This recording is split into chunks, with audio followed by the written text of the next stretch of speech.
The Wind in the Willows by Kenneth Grahame. Chapter 9. Wayfarers All. The water-rat was restless, and he did not know exactly why. To all appearance the summer's pomp was still at fullest height, and although in the tilled acres green had given way to gold, though rowans were reddening, and the woods were dashed here and there with a tawny fierceness, yet light and warmth and colour were still present in undiminished measure, clean of any chilly premonitions of the passing year. But the constant chorus of the orchards and hedges had shrunk to a casual, even song from a few yet unwearied performers. The robin was beginning to assert himself once more, and there was a feeling in the air of change and departure. The cuckoo, of course, had long been silent, but many another feathered friend, for months a part of the familiar landscape and its small society, was missing too, and it seemed that the ranks thinned steadily day by day. Rat, ever an observer of all winged movement, saw that it was taking daily a southing tendency, and even as he lay in bed at night, he thought he could make out, passing in the darkness overhead, the beat and quiver of impatient pinions, obedient to the peremptory call. Nature's grand hotel has its season like the others.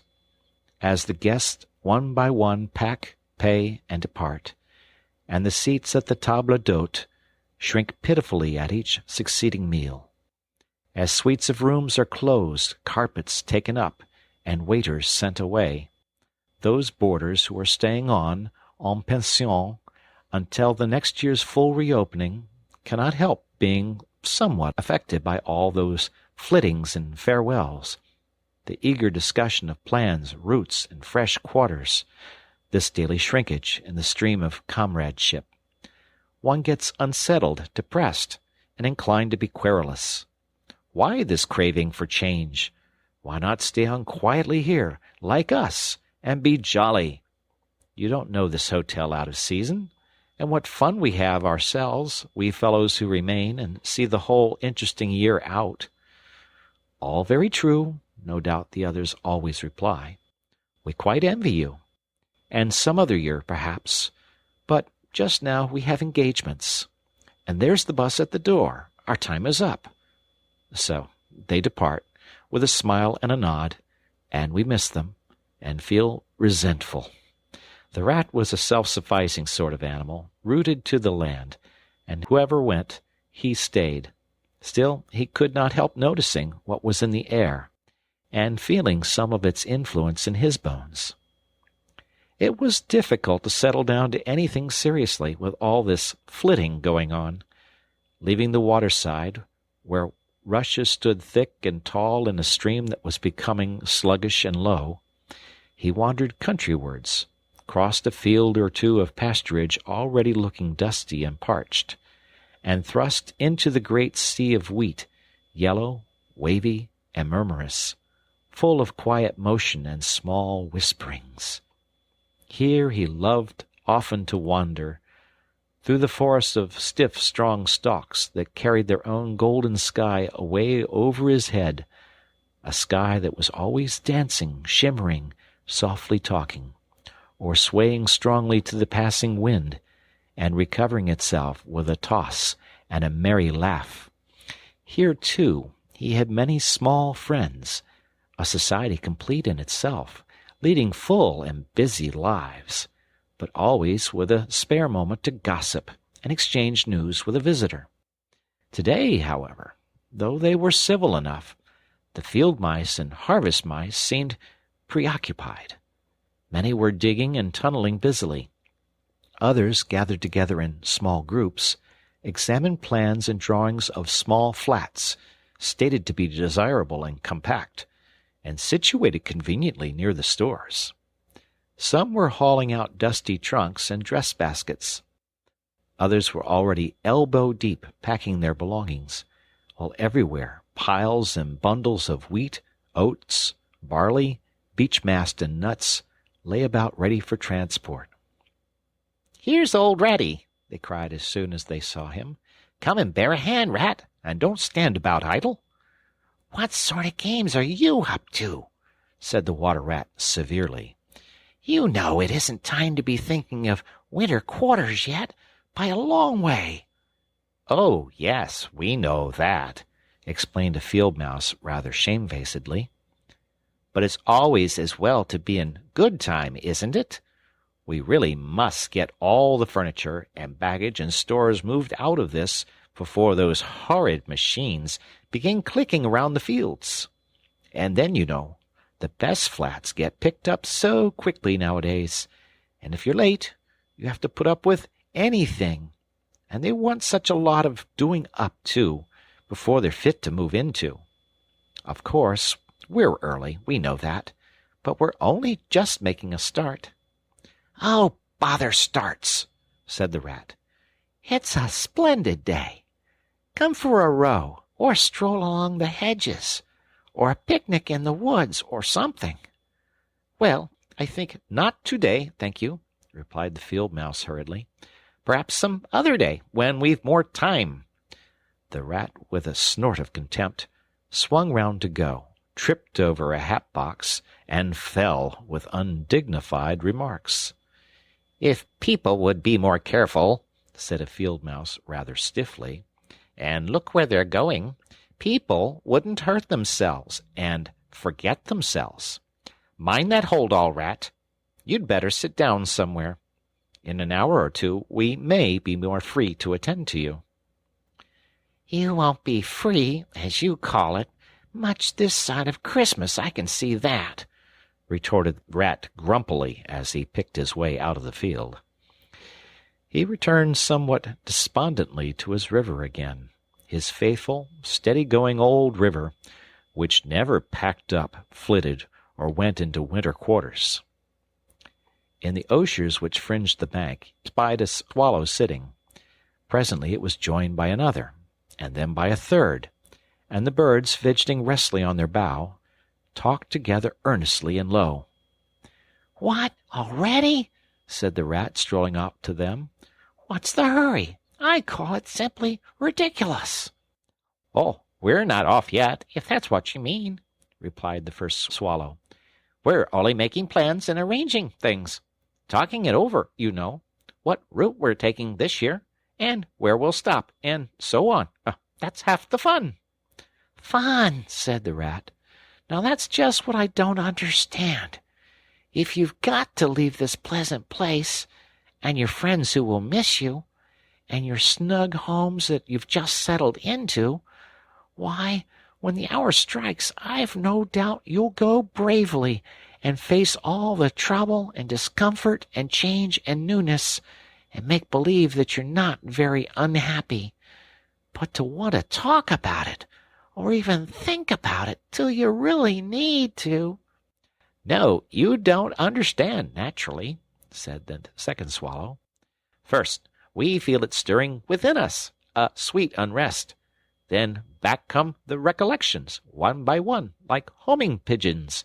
They flutter through our dreams at night. They fly with us in our wheelings and circlings by day. We hunger to inquire of each other, to compare notes, and assure ourselves that it all is really true, as one by one the scents and sounds and names of long-forgotten places come gradually back and beckon to us." "Couldn't you stop on for just this year?" suggested the water rat wistfully. "We'll all do our best to make you feel at home. You've no idea what good times we have here while you are far away." "I tried stopping on one year," said the third swallow. "I had grown so fond of the place that when the time came I hung back and let the others go on without me. For a few weeks it was all well enough, but afterwards, oh, the weary length of the nights, the shivering, sunless days, the air so clammy and chill, and not an insect in an acre of it. No, it was no good. My courage broke down, and one cold, stormy night I took wing, flying well inland on account of the strong easterly gales. It was snowing hard, as I beat through the passes of the great mountains, and I had a stiff fight to win through. But never shall I forget the blissful feeling of the hot sun again on my back as I sped down to the lakes that lay so blue and placid below me, and the taste of my first fat insect. The past was like a bad dream. The future was all happy holiday as I moved southwards week by week, easily, lazily, lingering as long as I dared, but always heeding the call. No, I've had my warning. Never again did I think of disobedience. "Oh, yes, the call of the South, of the South," twittered the other two dreamily. "Its songs, its hues, its radiant air. Oh, do you remember?" And forgetting the rat, they slid into passionate reminiscence, while he listened fascinated, and his heart burned within him. In himself, too, he knew that it was vibrating at last, that chord hitherto dormant and unsuspected. The mere chatter of those southern-bound birds, their pale and second-hand reports, had yet power to awaken this wild new sensation and thrill him through and through with it. What would one moment of the real thing work in him? One passionate touch of the real southern sun, one waft of the authentic odor. With closed eyes he dared to dream a moment in full abandonment, and when he looked again, the river seemed steely and chill, the green fields gray and lightless. Then his loyal heart seemed to cry out on his weaker self for its treachery. "Why ever do you come back, then, at all?" he demanded of the swallows jealously. "What do you find to attract you in this poor, drab little country?" "And do you think," said the first swallow, "that the other call is not for us, too, in its due season? The call of lush meadow grass, wet orchards, warm insect-haunted ponds, of browsing cattle, of haymaking, and all the farm buildings clustering round the house of the perfect eaves?" "Do you suppose," asked the second one, "that you are the only living thing that craves with a hungry longing to hear the cuckoo's note again?" "In due time," said the third, "we shall be homesick once more for quiet water lilies swaying on the surface of an English stream. But today all that seems pale and thin and very far away. Just now our blood dances to other music." They fell a-twittering among themselves once more, and this time their intoxicating babble was of violet seas, tawny sands, and lizard-haunted walls. Restlessly the rat wandered off once more, climbed the slope that rose gently from the north bank of the river, and lay looking out towards the great ring of downs that barred his vision further southwards. His simple horizon hitherto, his mountains of the moon, his limit behind which lay nothing he had cared to see or to know. Today, to him gazing south with a new-born need stirring in his heart, the clear sky over their long low outline seemed to pulsate with promise. Today, the unseen was everything, the unknown the only real fact of life. On this side of the hills was now the real blank. On the other lay the crowded and colored panorama that his inner eye was seeing so clearly. What seas lay beyond, green, leaping, and crested! What sun-bathed coast, along which the white villas glittered against the olive woods! What quiet harbors, thronged with gallant shipping bound for purple islands of wine and spice, islands set low in languorous waters! He rose and descended riverwards once more, then changed his mind and sought the side of the dusty lane. There, lying half buried in the thick, cool underhedge tangle that bordered it, he could muse on the metalled road, and all the wondrous world that it led to, on all the wayfarers, too, that might have trodden it, and the fortunes and adventures They had gone to seek, or found unseeking, out there, beyond, beyond. Footsteps fell on his ear, and the figure of one that walked somewhat wearily came into view, and he saw that it was a rat, and a very dusty one. The wayfarer, as he reached him, saluted with a gesture of courtesy that had something foreign about it, hesitated a moment, then with a pleasant smile turned from the track and sat down by his side in the cool herbage. He seemed tired, and the rat let him rest unquestioned, understanding something of what was in his thoughts, knowing, too, the value all animals attach at times to mere silent companionship, when the weary muscles slacken and the mind marks time. The wayfarer was lean and keen-featured, and somewhat bowed at the shoulders. His paws were thin and long, his eyes much wrinkled at the corners, and he wore small gold earrings in his neatly set, well-shaped ears. His knitted jersey was of a faded blue. His breeches, patched and stained, were based on a blue foundation, and his small belongings that he carried were tied up in a blue cotton handkerchief. When he had rested a while, the stranger sighed, snuffed the air, and looked about him. "That was clover, that warm whiff on the breeze," he remarked. "And those are cows we hear cropping the grass behind us, and blowing softly between mouthfuls. There is a sound of distant reapers, and yonder rises a blue line of cottage smoke against the woodland. The river runs somewhere close by, for I hear the call of a moor-hen, and I see by your build that you're a fresh-water mariner. Everything seems asleep, and yet going on all the time. It is a goodly life that you lead, friend, no doubt the best in the world, if only you are strong enough to lead it." "Yes, it's the life, the only life to live," responded the water-rat dreamily, and without his usual whole-hearted conviction. "I did not say exactly that," replied the stranger cautiously, "but no doubt it's the best. I've tried it, and I know. And because I've just tried it, 6 months of it, and know it's the best, here am I, footsore and hungry, tramping away from it, tramping southward, following the old call, back to the old life, the life which is mine and which will not let me go." "Is this, then, yet another of them?" mused the rat. "And where have you just come from?" he asked. He hardly dared to ask where he was bound for. He seemed to know the answer only too well. "Nice little farm," replied the wayfarer briefly. "Up along in that direction."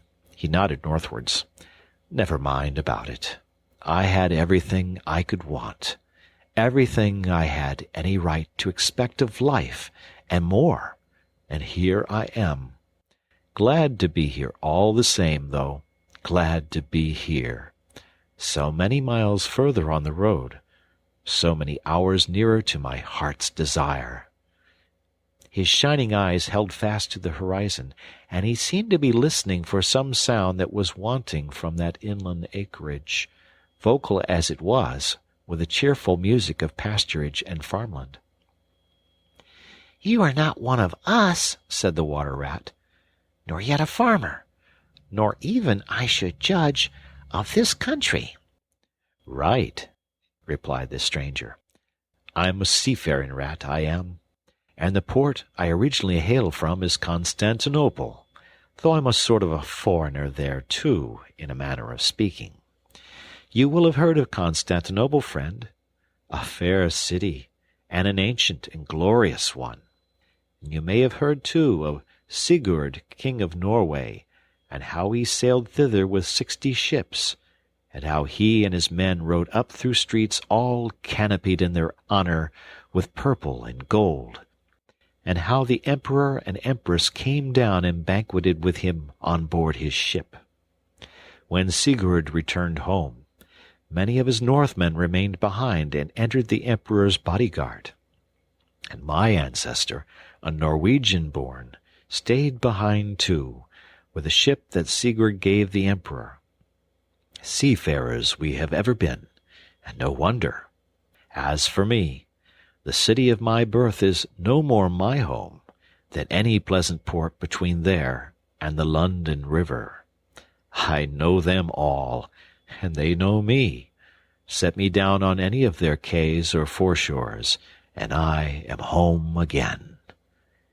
"I suppose you go great voyages," said the water rat with growing interest. "Months and months out of sight of land, and provisions running short, and allowanced as to water, and your mind communing with the mighty ocean, and all that sort of thing?" "By no means," said the sea rat frankly. "Such a life as you describe would not suit me at all. I'm in the coasting trade, and rarely out of sight of land. It's the jolly times on shore that appeal to me as much as any seafaring. Oh, those southern seaports! The smell of them, the riding lights at night, the glamour." "Well, perhaps you have chosen the better way," said the water rat, but rather doubtfully. "Tell me something of your coasting, then, if you have a mind to, and what sort of harvest an animal of spirit might hope to bring home from it, to warm his latter days with gallant memories by the fireside. For my life, I confess to you, feels to me today somewhat narrow and circumscribed." "My last voyage," began the sea rat, "that landed me eventually in this country, bound with high hopes for my inland farm, will serve as a good example of any of them, and indeed as an epitome of my highly colored life. Family troubles, as usual, began it. The domestic storm cone was hoisted, and I shipped myself on board a small trading vessel bound from Constantinople by classic seas whose every wave throbs with a deathless memory, to the Grecian islands and the Levant. Those were golden days and balmy nights, in and out of harbor all the time, old friends everywhere, sleeping in some cool temple or ruined cistern during the heat of the day, feasting and song after sundown, under great stars set in a velvet sky.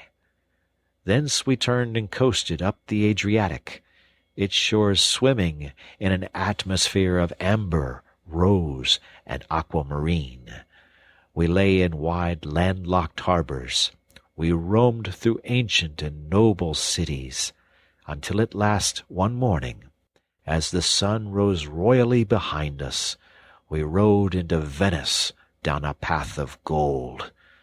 Oh, Venice is a fine city, wherein a rat can wander at his ease and take his pleasure, or, when weary of wandering, can sit at the edge of the Grand Canal at night, feasting with his friends, when the air is full of music, and the sky full of stars, and the lights flash and shimmer on the polished steel prows of the swaying gondolas, packed so that you could walk across the canal on them from side to side. And then the food. Do you like shellfish? Well, we won't linger over that now." He was silent for a time, and the water rat, silent too and enthralled, floated on dream canals, and heard a phantom song pealing high between vaporous grave wave-lapped walls. "Southwards we sailed again at last," continued the sea rat, "coasting down the Italian shore, till finally we made Palermo, and there I quitted for a long, happy spell on shore. I never stick too long to one ship. One gets narrow-minded and prejudiced. Besides, Sicily is one of my happy hunting grounds. I know everybody there, and their ways just suit me. I spent many jolly weeks in the island, staying with friends up country. When I grew restless again, I took advantage of a ship that was trading to Sardinia and Corsica, and very glad I was to feel the fresh breeze and the sea spray in my face once more. But isn't it very hot and stuffy down in the hold, I think you call it?" asked the water rat. The seafarer looked at him with a suspicion go a wink. "I'm an old hand," he remarked with much simplicity. "The captain's cabin's good enough for me." "It's a hard life by all accounts," murmured the rat, sunk in deep thought. "For the crew, it is," replied the seafarer gravely, again with the ghost of a wink. "From Corsica," he went on, "I made use of a ship that was taking wine to the mainland. We made a lasso in the evening, lay to, hauled up our wine casks, and hove them overboard, tied one to the other by a long line. Then the crew took to the boats and rowed shorewards, singing as they went, and drawing after them the long bobbing procession of casks, like a mile of porpoises. On the sands they had horses waiting, which dragged the casks up the steep street of the little town with a fine rush and clatter and scramble. When the last cask was in, we went and refreshed and rested, and sat late into the night, drinking with our friends, and next morning I took to the great olive woods for a spell and a rest. For now I had done with islands for the time, and ports and shipping were plentiful, so I led a lazy life among the peasants, lying and watching them work, or stretched high on the hillside, with the blue Mediterranean far below me. And so at length, by easy stages, and partly on foot, partly by sea, to Marseille, and the meeting of old shipmates, and the visiting of great ocean-bound vessels, and feasting once more. Talk of shellfish! Why, sometimes I dream of the shellfish of Marseille, and wake up crying. "That reminds me," said the polite water rat. "You happened to mention that you were hungry, and I ought to have spoken earlier. Of course you will stop and take your midday meal with me. My hole is close by. It is some time past noon, and you are very welcome to whatever there is." "Now I call that kind and brotherly of you," said the sea-rat. "I was indeed hungry when I sat down, and ever since I inadvertently happened to mention shellfish, my pangs have been extreme. But couldn't you fetch it along out here? I am none too fond of going under hatches, unless I'm obliged to. And then, while we eat, I could tell you more concerning my voyages and the pleasant life I lead. At least it is very pleasant to me, and by your attention I judge it commends itself to you. Whereas, if we go indoors, it is 100 to 1 that I shall presently fall asleep." "That is indeed an excellent suggestion," said the water rat, and hurried off home. There he got out the luncheon basket and packed a simple meal, in which, remembering the stranger's origin and preferences, he took care to include a yard of long French bread, a sausage out of which the garlic sang, some cheese which lay down and cried, and a long-necked, straw-covered flask wherein lay bottled sunshine, shed and garnered on far southern slopes. Thus laden, he returned with all speed, and blushed for pleasure at the old seaman's commendations of his taste and judgment, as together they unpacked the basket and laid out the contents on the grass by the roadside.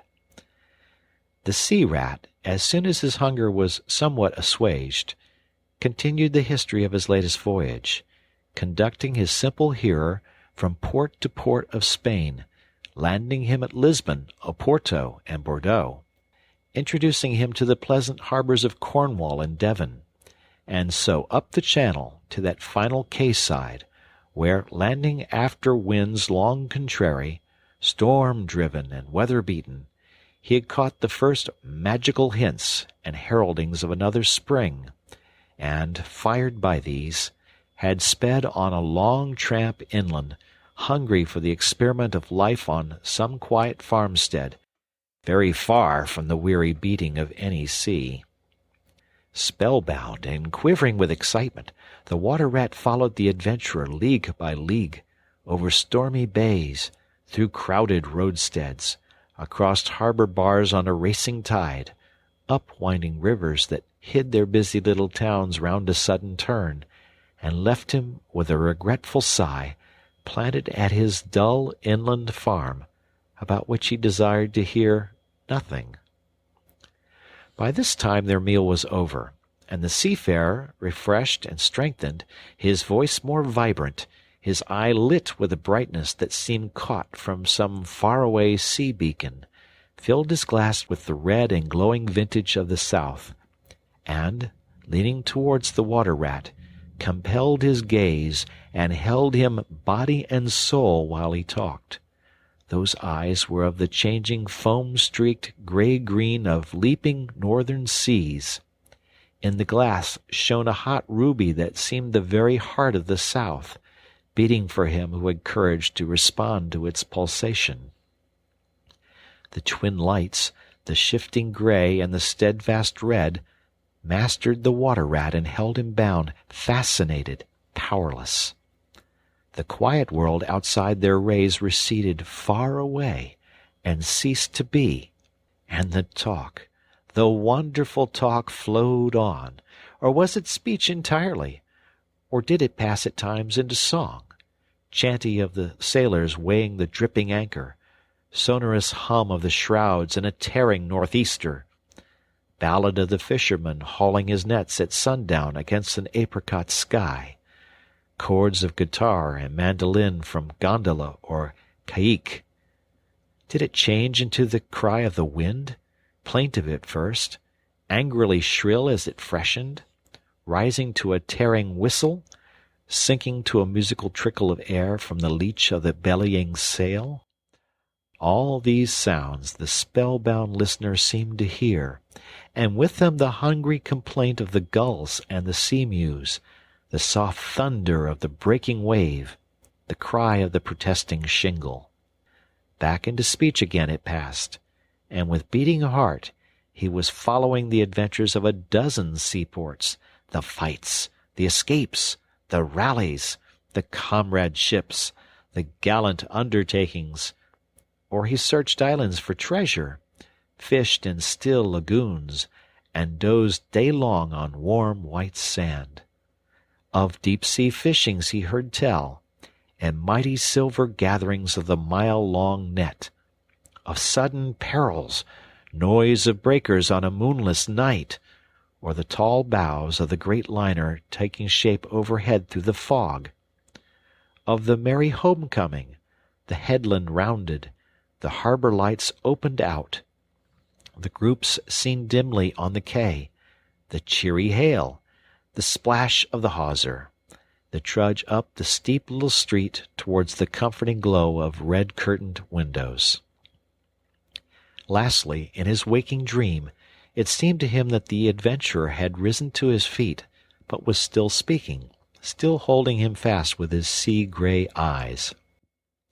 "And now," he was softly saying, "I take to the road again, holding on southwestwards for many a long and dusty day, till at last I reach the little grey sea-town I know so well, that clings along one steep side of the harbor.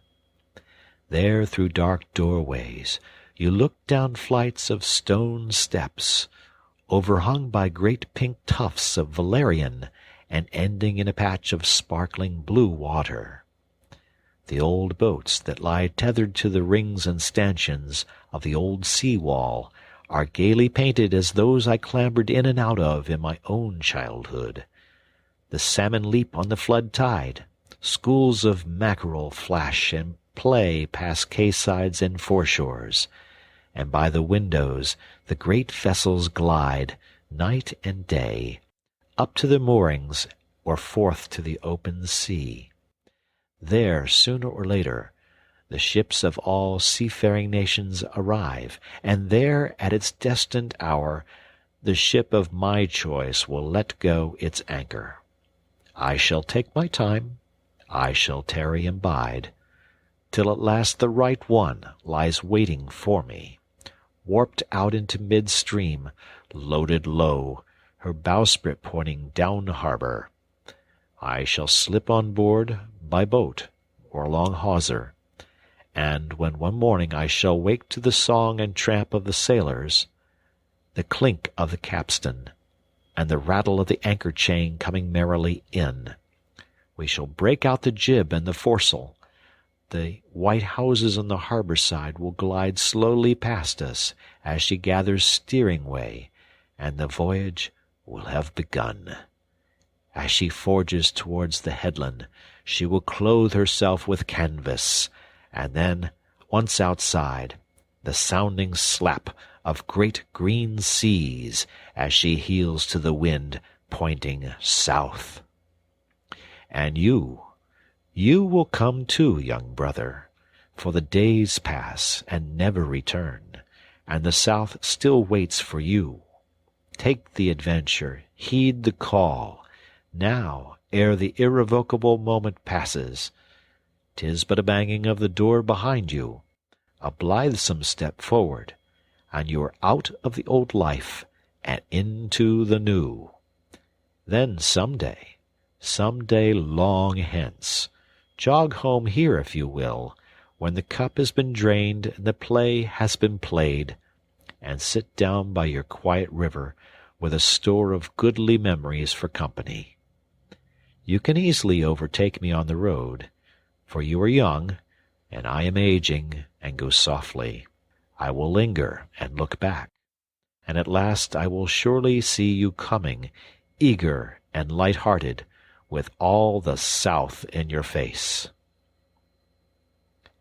The voice died away, and ceased as an insect's tiny trumpet dwindles swiftly into silence, and the water-rat, paralyzed and staring, saw at last but a distant speck on the white surface of the road. Mechanically he rose and proceeded to repack the luncheon-basket, carefully and without haste. Mechanically he returned home, gathered together a few small necessaries and special treasures he was fond of, and put them in a satchel, acting with slow deliberation, moving about the room like a sleep-walker, listening ever with parted lips. He swung the satchel over his shoulder, carefully selected a stout stick for his wayfaring, and with no haste, but with no hesitation at all, he stepped across the threshold just as the mole appeared at the door. "Why, where are you off to, Ratty?" asked the mole in great surprise, grasping him by the arm. "Going south with the rest of them," murmured the rat in a dreamy monotone, never looking at him. "Seawards first, and then on shipboard, and so to the shores that are calling me." He pressed resolutely forward, still without haste, but with dogged fixity of purpose. But the mole, now thoroughly alarmed, placed himself in front of him, and looked into his eyes and saw that they were glazed and set, and turned a streaked and shifting gray, not his friend's eyes, but the eyes of some other animal. Grappling with him strongly, he dragged him inside, threw him down, and held him. The rat struggled desperately for a few moments, and then his strength seemed suddenly to leave him, and he lay still and exhausted, with closed eyes, trembling. Presently the mole assisted him to rise and placed him in a chair, where he sat collapsed and shrunken into himself, his body shaken by a violent shivering, passing in time into an hysterical fit of dry sobbing. Mole made the door fast, threw the satchel into a drawer and locked it, and sat down quietly on the table by his friend, waiting for the strange seizure to pass. Gradually the rat sank into a troubled doze, broken by starts and confused murmurings of other things strange and wild and foreign to the unenlightened mole, and from that he passed into a deep slumber. Very anxious in mind, the mole left him for a time and busied himself with household matters. And it was getting dark when he returned to the parlour and found the rat where he had left him, wide awake indeed, but listless, silent, and dejected. He took one hasty glance at his eyes, found them, to his great gratification, clear and dark and brown again as before, and then sat down and tried to cheer him up, and help him to relate what had happened to him. Poor Ratty did his best by degrees to explain things, but how could he put into cold words what had mostly been suggestion? How recall, for another's benefit, the haunting sea voices that had sung to him? How reproduce at second hand the magic of the seafarer's 100 reminiscences? Even to himself, now the spell was broken and the glamour gone, he found it difficult to account for what had seemed, some hours ago, the inevitable and only thing. It is not surprising, then, that he failed to convey to the mole any clear idea of what he had been through that day. To the mole this much was plain. The fit or attack had passed away, and had left him sane again, though shaken and cast down by the reaction. But he seemed to have lost all interest for the time in things that went to make up his daily life, as well as in all pleasant forecastings of the altered days and doings that the changing season was surely bringing. Casually, then, and with seeming indifference, the mole turned his talk to the harvest that was being gathered in, and the towering wagons and their straining teams, the growing ricks, and the large moon rising over bare acres dotted with sheaves. He talked of the reddening apples around, of the browning nuts, of jams and preserves and the distilling of cordials, till by easy stages such as these he reached midwinter, its hearty joys and its snug home life, and then he became simply lyrical. By degrees the rat began to sit up and join in. His dull eye brightened, and he lost some of his listening air. Presently the tactful mole slipped away and returned with a pencil and a few half-sheets of paper, which he placed on the table at his friend's elbow.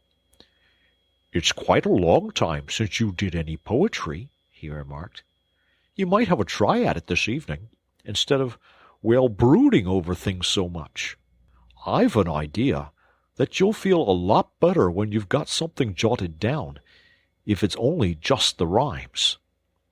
The rat pushed the paper away from him wearily, but the discreet mole took occasion to leave the room, and when he peeped in again some time later, the rat was absorbed and deaf to the world, alternately scribbling and sucking the top of his pencil. It is true that he sucked a good deal more than he scribbled, but it was joy to the mole to know that the cure had at last begun.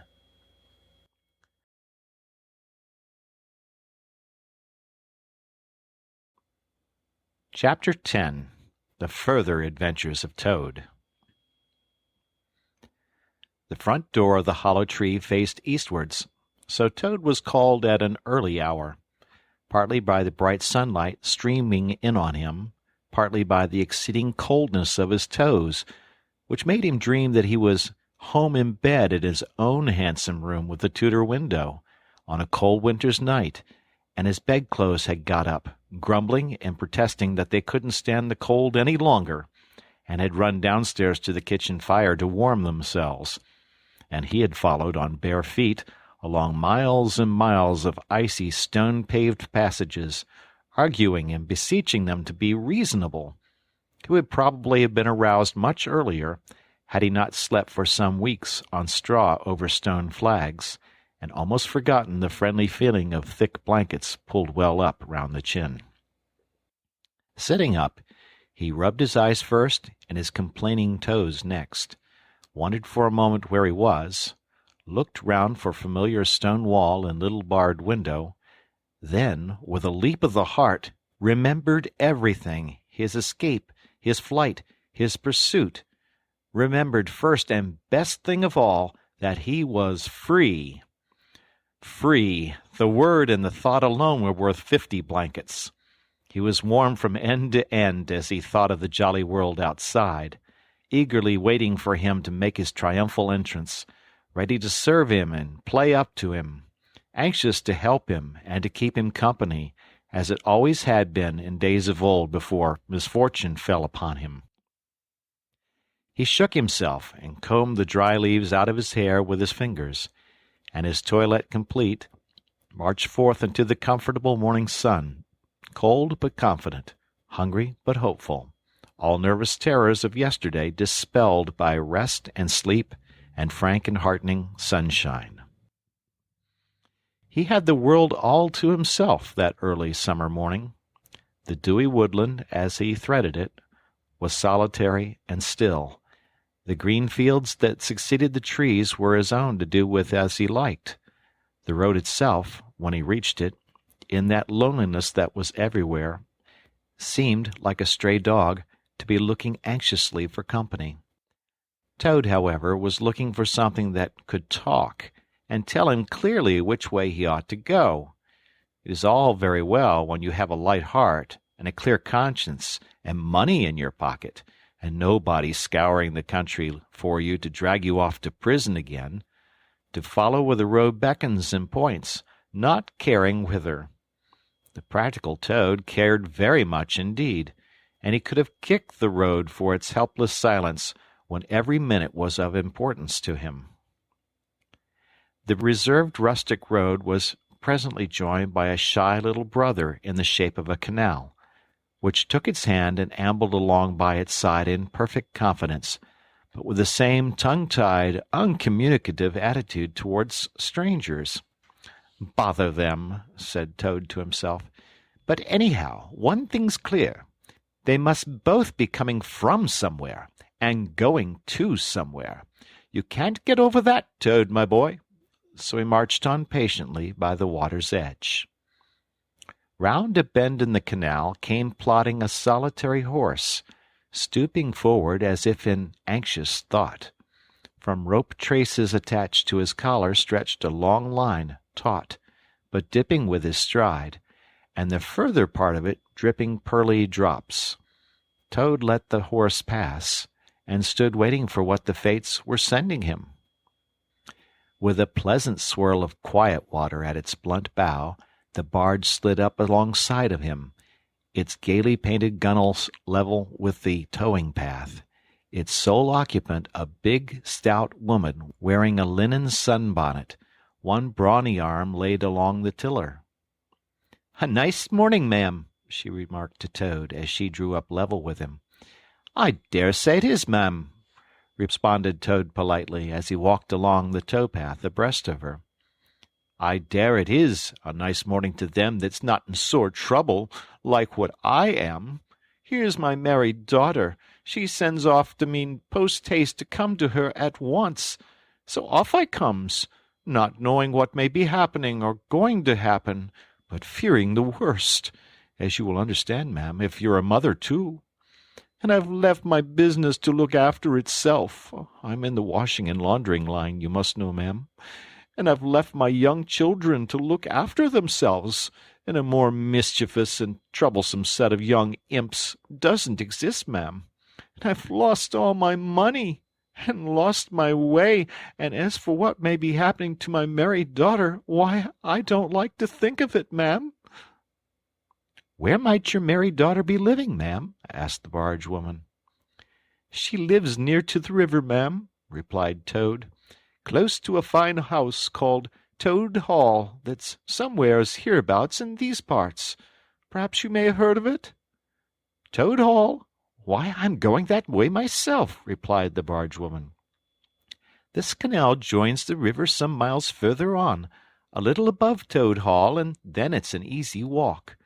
You come along in the barge with me, and I'll give you a lift." She steered the barge close to the bank, and Toad, with many humble and grateful acknowledgments, stepped lightly on board and sat down with great satisfaction. "Toad's luck again," thought he. "I always come out on top." "So you're in the washing business, ma'am?" said the barge-woman politely as they glided along. "And a very good business you've got, too, I dare say, if I'm not making too free in saying so." "Finest business in the whole country," said Toad airily. "All the gentry come to me. Wouldn't go to anyone else if they were paid, they know me so well. You see, I understand my work thoroughly, and attend to it all myself. Washing, ironing, clear starching, making up gents' fine shirts for evening wear. Everything's done under my own eye." "But surely you don't do all that work yourself, ma'am?" asked the barge-woman respectfully. "Oh, I have girls," said Toad lightly. 20 girls or thereabouts, always at work. But you know what girls are, ma'am. Nasty little hussies, that's what I call them." "So do I," said the barge-woman with great heartiness. "But I dare say you set yours to rights, the idle trollops. And are you very fond of washing?" "I love it," said Toad. "I simply dote on it. Never so happy as when I've got both arms in the wash-tub. But then it comes so easy to me. No trouble at all. A real pleasure, I assure you, ma'am." "What a bit of luck meeting you," observed the barge-woman thoughtfully. "A regular piece of good fortune for both of us." "Why, what do you mean?" asked Toad nervously. "Well, look at me now," replied the barge-woman. "I like washing, too, just the same as you do. And for that matter, whether I like it or not, I have got to do all my own, naturally moving about as I do. Now my husband, he's such a fellow for shirking his work and leaving the barge to me, that never a moment do I get for seeing to my own affairs. By rights he ought to be here now, either steering or attending to the horse, though luckily the horse has sense enough to attend to himself. Instead of which, he's gone off with the dog to see if they can't pick up a rabbit for dinner somewhere. Says he'll catch me up at the next lock. Well, that's as it may be. I don't trust him, once he goes off with that dog, who's worse than he is. But meantime, how am I to get on with my washing?" "Oh, never mind about the washing," said Toad, not liking the subject. "Try and fix your mind on that rabbit. A nice fat young rabbit, I'll be bound. Got any onions?" "I can't fix my mind on anything but my washing," said the barge-woman. "And I wonder you could be talking of rabbits with such a joyful prospect before you. There's a heap of things of mine that you'll find in a corner of the cabin. If you'll just take one or two of the most necessary sort, I won't venture to describe them to a lady like you, but you'll recognize them at a glance, and put them through the wash-tub as we go along, why, it'll be a pleasure to you, as you rightly say, and a real help to me. You'll find a tub handy, and soap, and a kettle on the stove, and a bucket to haul up water from the canal with. Then I shall know you're enjoying yourself, instead of sitting here idle, looking at the scenery and yawning your head off." "Here, you let me steer," said Toad, now thoroughly frightened. "And then you can get on with your own washing and your own way. I might spoil your things, or not do 'em as you like. I'm more used to gentlemen's things myself. It's my special line." "Let you steer?" replied the barge-woman, laughing. "It takes some practice to steer a barge properly. Besides, it's dull work, and I want you to be happy. No, you shall do the washing you are so fond of, and I'll stick to the steering that I understand. Don't try and deprive me of the pleasure of giving you a treat." Toad was fairly cornered. He looked for escape this way and that, saw that he was too far from the bank for a flying leap, and sullenly resigned himself to his fate. "If it comes to that," he thought in desperation, "I suppose any fool can wash." He fetched tub, soap, and other necessaries from the cabin, selected a few garments at random, tried to recollect what he had seen in casual glances through laundry windows, and set to. A long half-hour passed, and every minute of it saw Toad getting crosser and crosser. Nothing that he could do to the things seemed to please them or do them good. He tried coaxing, he tried slapping, he tried punching.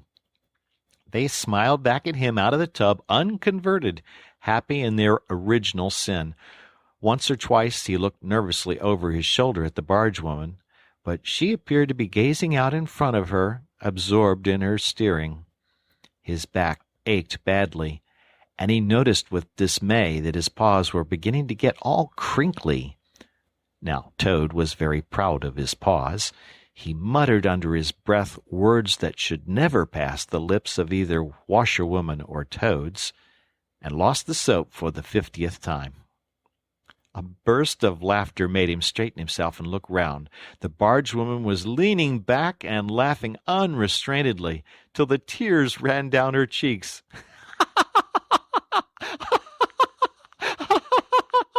"I've been watching you all the time," she gasped. "I thought you must be a humbug all along, from the conceited way you talked. Pretty washerwoman you are. Never washed so much as a dishcloth in your life, I'll lay." Toad's temper, which had been simmering viciously for some time, now fairly boiled over, and he lost all control of himself. "You common, low, fat barge-woman," he shouted. "Don't you dare to talk to your betters like that. Washerwoman, indeed! I would have you to know that I am a Toad, a very well-known, respected, distinguished Toad. I may be under a bit of a cloud at present, but I will not be laughed at by a barge-woman." The woman moved nearer to him and peered under his bonnet keenly and closely. "Why, so you are!" she cried.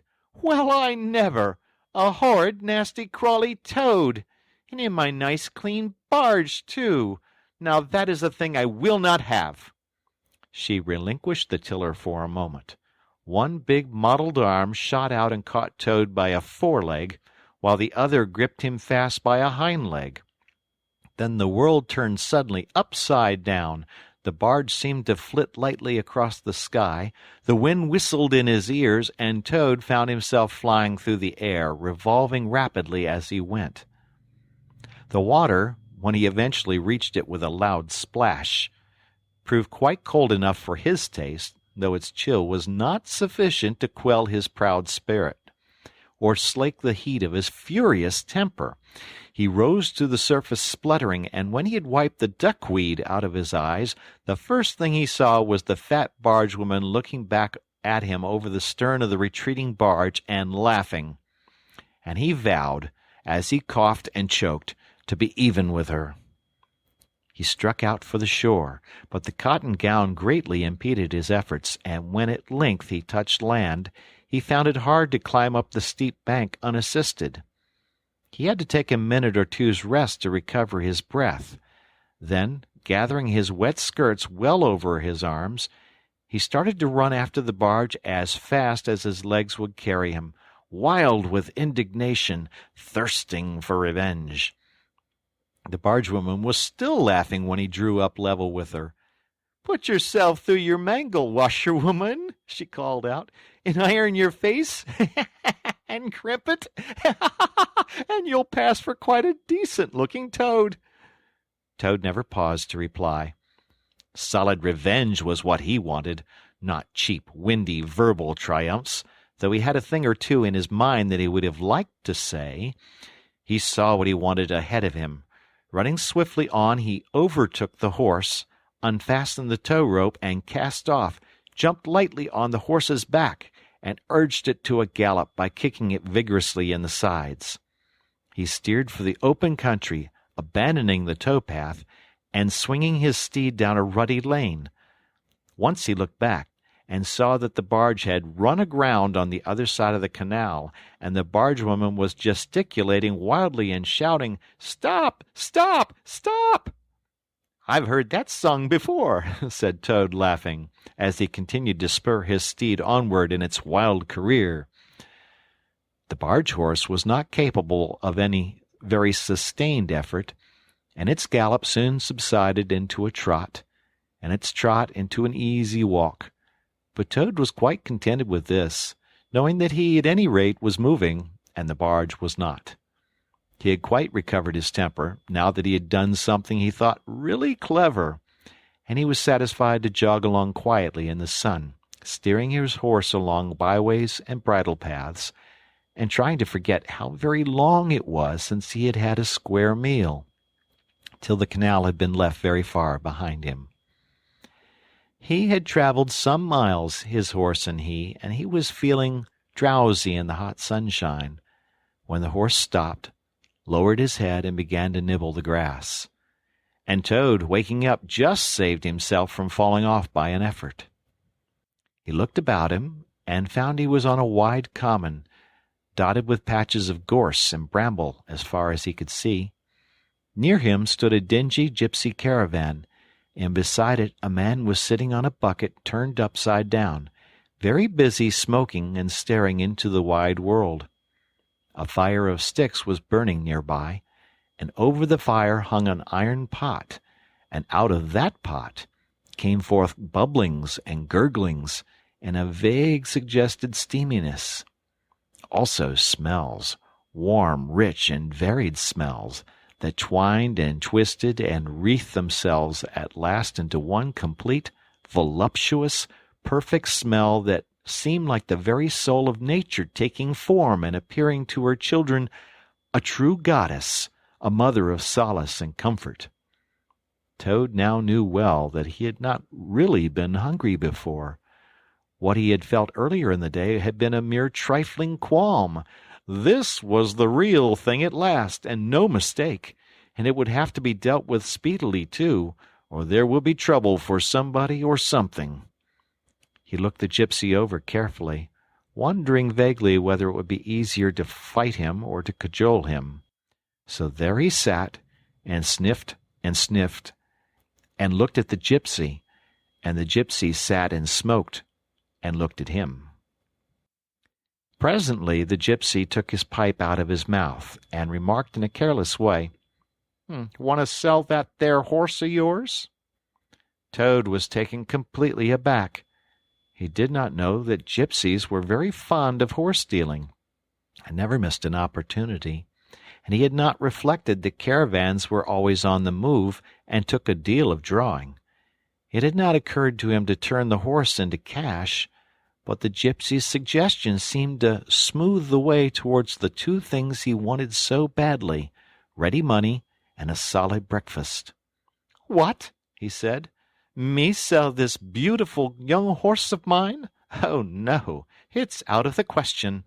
Who's going to take the washing home to my customers every week? Besides, I'm too fond of him, and he simply dotes on me." "Try and love a donkey," suggested the gypsy. "Some people do." "You don't seem to see," continued Toad, "that this fine horse of mine is a cut above you altogether. He's a blood horse, he is, partly. Not the part you see, of course, another part. And he's been a prize hackney, too, in his time. That was the time before you knew him, but you can still tell it on him at a glance, if you understand anything about horses. No, it's not to be thought of for a moment. All the same, how much might you be disposed to offer me for this beautiful young horse of mine?" The gypsy looked the horse over, and then he looked Toad over with equal care, and looked at the horse again. "Shillin' a leg," he said briefly, and turned away, continuing to smoke and try to stare the wide world out of countenance. "A shilling a leg!" cried Toad. "If you please, I must take a little time to work that out, and see just what it comes to." He climbed down off his horse, and left it to graze, and sat down by the gypsy and did sums on his fingers, and at last he said, "A shilling a leg? Why, that comes to exactly 4 shillings, and no more. Oh, no, I could not think of accepting 4 shillings for this beautiful young horse of mine." "Well," said the gypsy, "I'll tell you what I will do. I'll make it 5 shillings, and that's 3 and 6pence more than the animal's worth, and that's my last word." Then Toad sat and pondered long and deeply, for he was hungry and quite penniless, and still some way, he knew not how far, from home, and enemies might still be looking for him. To one in such a situation, 5 shillings may very well appear a large sum of money. On the other hand, it did not seem very much to get for a horse. But then again, the horse hadn't cost him anything, so whatever he got was all clear profit. At last he said firmly, "Look here, Gypsy, I tell you what we will do, and this is my last word. You shall hand me over 6 shillings and sixpence, cash down, and further, in addition thereto, you shall give me as much breakfast as I can possibly eat, at one sitting, of course, out of that iron pot of yours that keeps sending forth such delicious and exciting smells. In return, I will make over to you my spirited young horse, with all the beautiful harness and trappings that are on him freely thrown in. If that's not good enough for you, say so, and I'll be getting on. I know a man near here who's wanted this horse of mine for years." The gypsy grumbled frightfully, and declared if he did a few more deals of that sort, he'd be ruined. But in the end, he lugged a dirty canvas bag out of the depths of his trouser pocket, and counted out 6 shillings and sixpence into Toad's paw. Then he disappeared into the caravan for an instant, and returned with a large iron plate and a knife, fork, and spoon. He tilted up the pot, and a glorious stream of hot, rich stew gurgled onto the plate. It was, indeed, the most beautiful stew in the world, being made of partridges and pheasants and chickens and hares and rabbits and peahens and guinea fowls and 1 or 2 other things.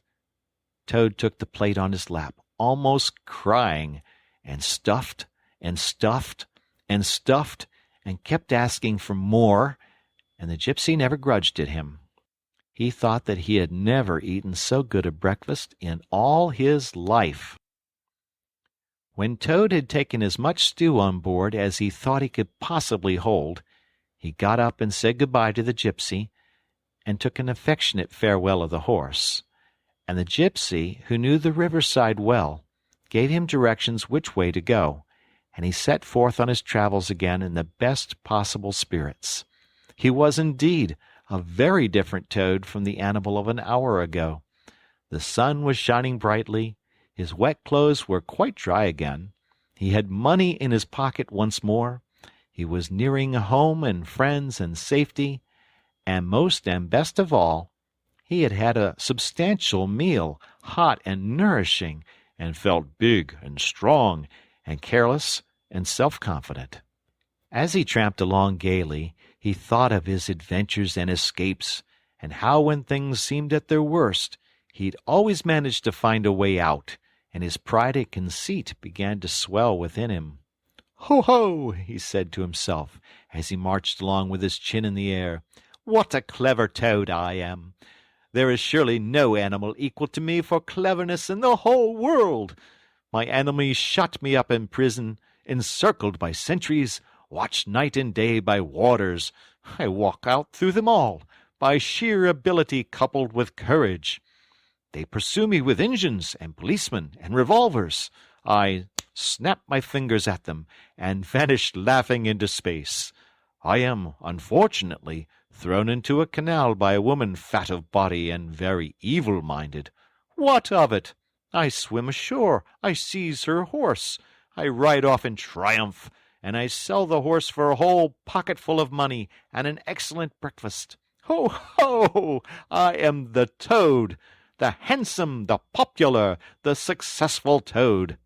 He got so puffed up with conceit that he made up a song as he walked, in praise of himself, and sang it at the top of his voice, though there was no one to hear it but him. It was perhaps the most conceited song that any animal ever composed. "The world has held great heroes, as history books have showed, but never a name to go down to fame compared with that of Toad. The clever men at Oxford know all that there is to be knowed, but they none of them know one half as much as intelligent Mr. Toad. The animals sat in the ark and cried, their tears and torrents flowed. Who was it said, "There's land ahead," encouraging Mr. Toad? The army all saluted as they marched along the road.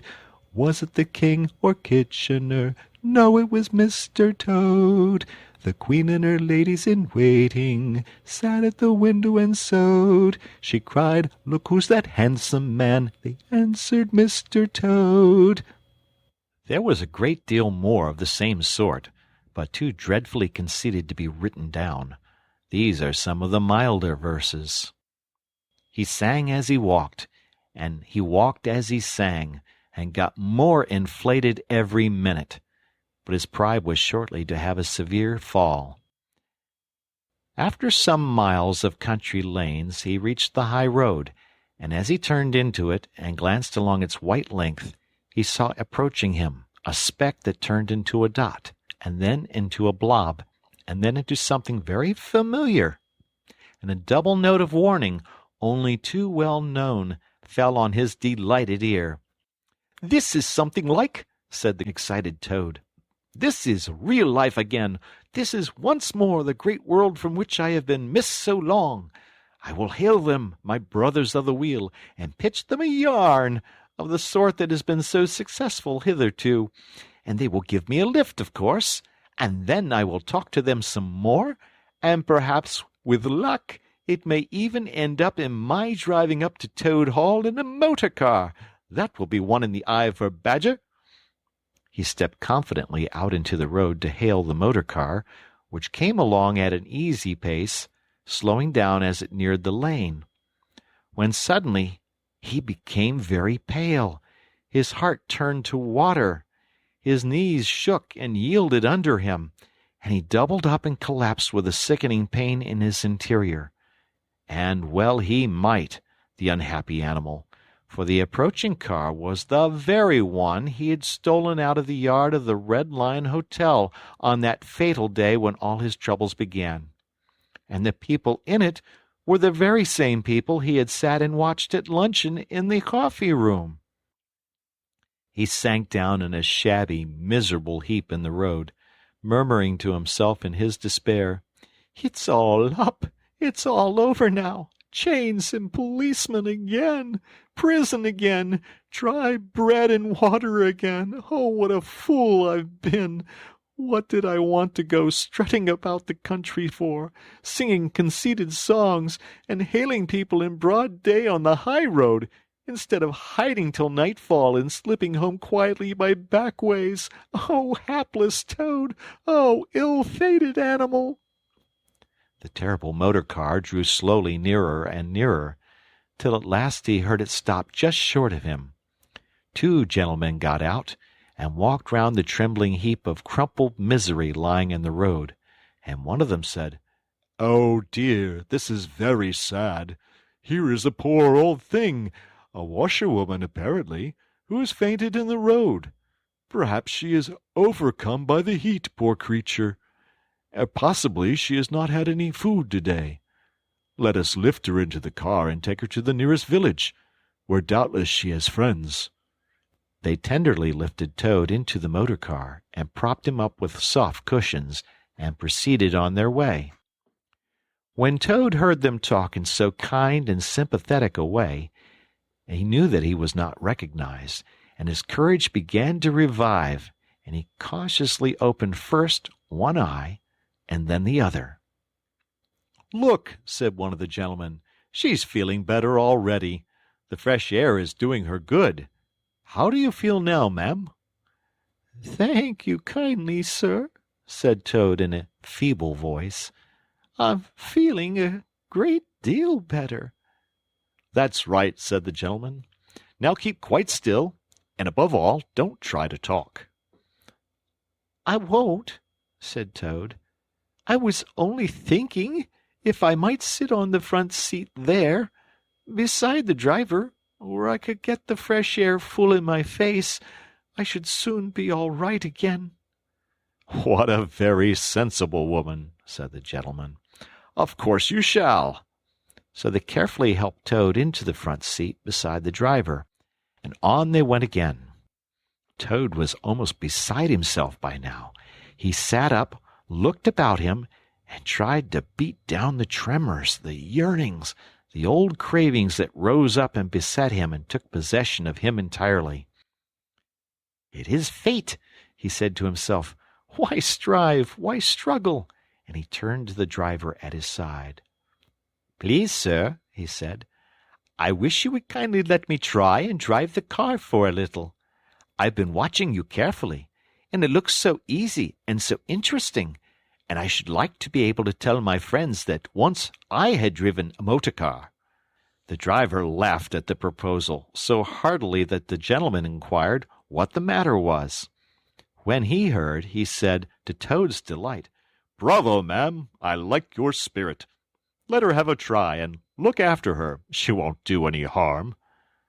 Toad eagerly scrambled into the seat vacated by the driver, took the steering wheel in his hands, listened with affected humility to the instructions given him, and set the car in motion, but very slowly and carefully at first, for he was determined to be prudent. The gentlemen behind clapped their hands and applauded, and Toad heard them saying, "How well she does it! Fancy a washerwoman driving a car as well as that, the first time!" Toad went a little faster, then faster still, and faster. He heard the gentleman call out warningly, "Be careful, washerwoman!" and this annoyed him, and he began to lose his head. The driver tried to interfere, but he pinned him down in his seat with one elbow and put on full speed. The rush of air in his face, the hum of the engines, and the light jump of the car beneath him intoxicated his weak brain. "Washerwoman, indeed!" he shouted recklessly. "Ho, ho! I am the Toad, the motor-car snatcher, the prison breaker, the Toad who always escapes. Sit still, and you shall know what driving really is, for you are in the hands of the famous, the skillful, and the entirely fearless Toad." With a cry of horror, the whole party rose and flung themselves on him. "Seize him!" they cried. "Seize the Toad, the wicked animal who stole our motor car! Bind him, chain him, drag him to the nearest police station! Down with the desperate and dangerous Toad!" Alas, they should have thought. They ought to have been more prudent. Then they should have remembered to stop the motor car somehow before playing any pranks of that sort. With a half-turn of the wheel, the Toad sent the car crashing through the low hedge that ran along the roadside. One mighty bound, a violent shock, and the wheels of the car were churning up the thick mud of a horse-pond. Toad found himself flying through the air with a strong upward rush and delicate curve of a swallow. He liked the motion, and was just beginning to wonder whether it would go on until he had developed wings and turned into a toad bird, when he landed on his back with a thump in the soft, rich grass of a meadow. Sitting up, he could just see the motor car in the pond, nearly submerged. The gentleman and the driver, encumbered by their long coats, were floundering helplessly in the water. He picked himself up rapidly and set off running across country as hard as he could, scrambling through hedges, jumping ditches, pounding across fields, till he was breathless and weary and had to settle down into an easy walk. When he had recovered his breath somewhat and was able to think calmly, he began to giggle, and from giggling he took to laughing, and he laughed till he had to sit down under a hedge. He cried, in ecstasies of self-admiration. "Toad again! Toad, as usual, comes out on top! Who was it got them to give him a lift? Who managed to get on the front seat for the sake of fresh air? Who persuaded them into letting him see if he could drive? Who landed them all in a horse-pond? Who escaped flying gaily and unscathed through the air, leaving the narrow-minded, grudging, timid excursionists in the mud where they rightly should be? Why, Toad, of course. Clever Toad, great Toad, good Toad!" Then he burst into song again, and chanted with uplifted voice, "The motor car went poop, poop, poop as it raced along the road. Who was it steered it into a pond? Ingenious Mr. Toad." "Oh, how clever I am! How clever, how clever, how very clever!" A slight noise at a distance behind him made him turn his head and look. "Oh, horror! Oh, misery! Oh, despair!" About 2 fields off, a chauffeur in his leather gaiters and 2 large rural policemen were visible, running towards him as hard as they could go. Poor Toad sprang to his feet and pelted away again, his heart in his mouth. "Oh, my!" he gasped as he panted along. "What an ass I am! What a conceited and heedless ass! Swaggering again, shouting and singing songs again, sitting still and gassing again. Oh, my! Oh, my! Oh, my!" He glanced back and saw to his dismay that they were gaining on him. On he ran desperately, but kept looking back and saw that they were still gaining steadily. He did his best, but he was a fat animal, and his legs were short, and still they gained. He could hear them close behind him now. Ceasing to heed where he was going, he struggled on blindly and wildly, looking back over his shoulder at the now triumphant enemy, when suddenly the earth failed under his feet. He grasped at the air, and splash! He found himself head over ears in deep water, rapid water, water that bore him along with a force he could not contend with, and he knew that in his blind panic he had run straight into the river. He rose to the surface and tried to grasp the reeds and the rushes that grew along the water's edge close under the bank, but the stream was so strong that it tore them out of his hands. "Oh, my!" gasped poor Toad. "If ever I steal a motor car again, if I ever sing another conceited song—" Then down he went, and came up breathless and spluttering. Presently he saw that he was approaching a big dark hole in the bank, just above his head, and as the stream bore him past, he reached up with a paw and caught hold of the edge and held on. Then slowly and with difficulty he drew himself up out of the water, till at last he was able to rest his elbows on the edge of the hole. There he remained for some minutes, puffing and panting, for he was quite exhausted. As he sighed and blew and stared before him into the dark hole, some bright small thing shone and twinkled in its depths, moving towards him. As it approached, a face grew up gradually around it, and it was a familiar face, brown and small with whiskers, grave and round with neat ears and silky hair. It was the water rat.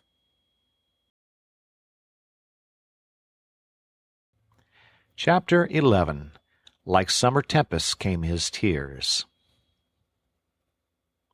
The rat put out a neat little brown paw, gripped Toad firmly by the scruff of the neck, and gave a great hoist and a pull, and the water-logged Toad came up slowly but surely over the edge of the hole, till at last he stood safe and sound in the hall, streaked with mud and weed to be sure, and with the water streaming off him, but happy and high-spirited as of old, now that he found himself once more in the house of a friend, and dodgings and evasions were over, and he could lay aside a disguise that was unworthy of his position, and wanted such a lot of living up to. "Oh, Ratty," he cried, "I've been through such times since I saw you last, you can't think. Such trials, such sufferings, and all so nobly borne. Then such escapes, such disguises, such subterfuges, and all so cleverly planned and carried out. Been in prison, got out of it, of course. Been thrown into a canal, swam ashore. Stole a horse, sold him for a large sum of money. Humbugged everybody, made 'em all do exactly what I wanted. Oh, I am a smart Toad, and no mistake. What do you think my last exploit was? Just hold on till I tell you."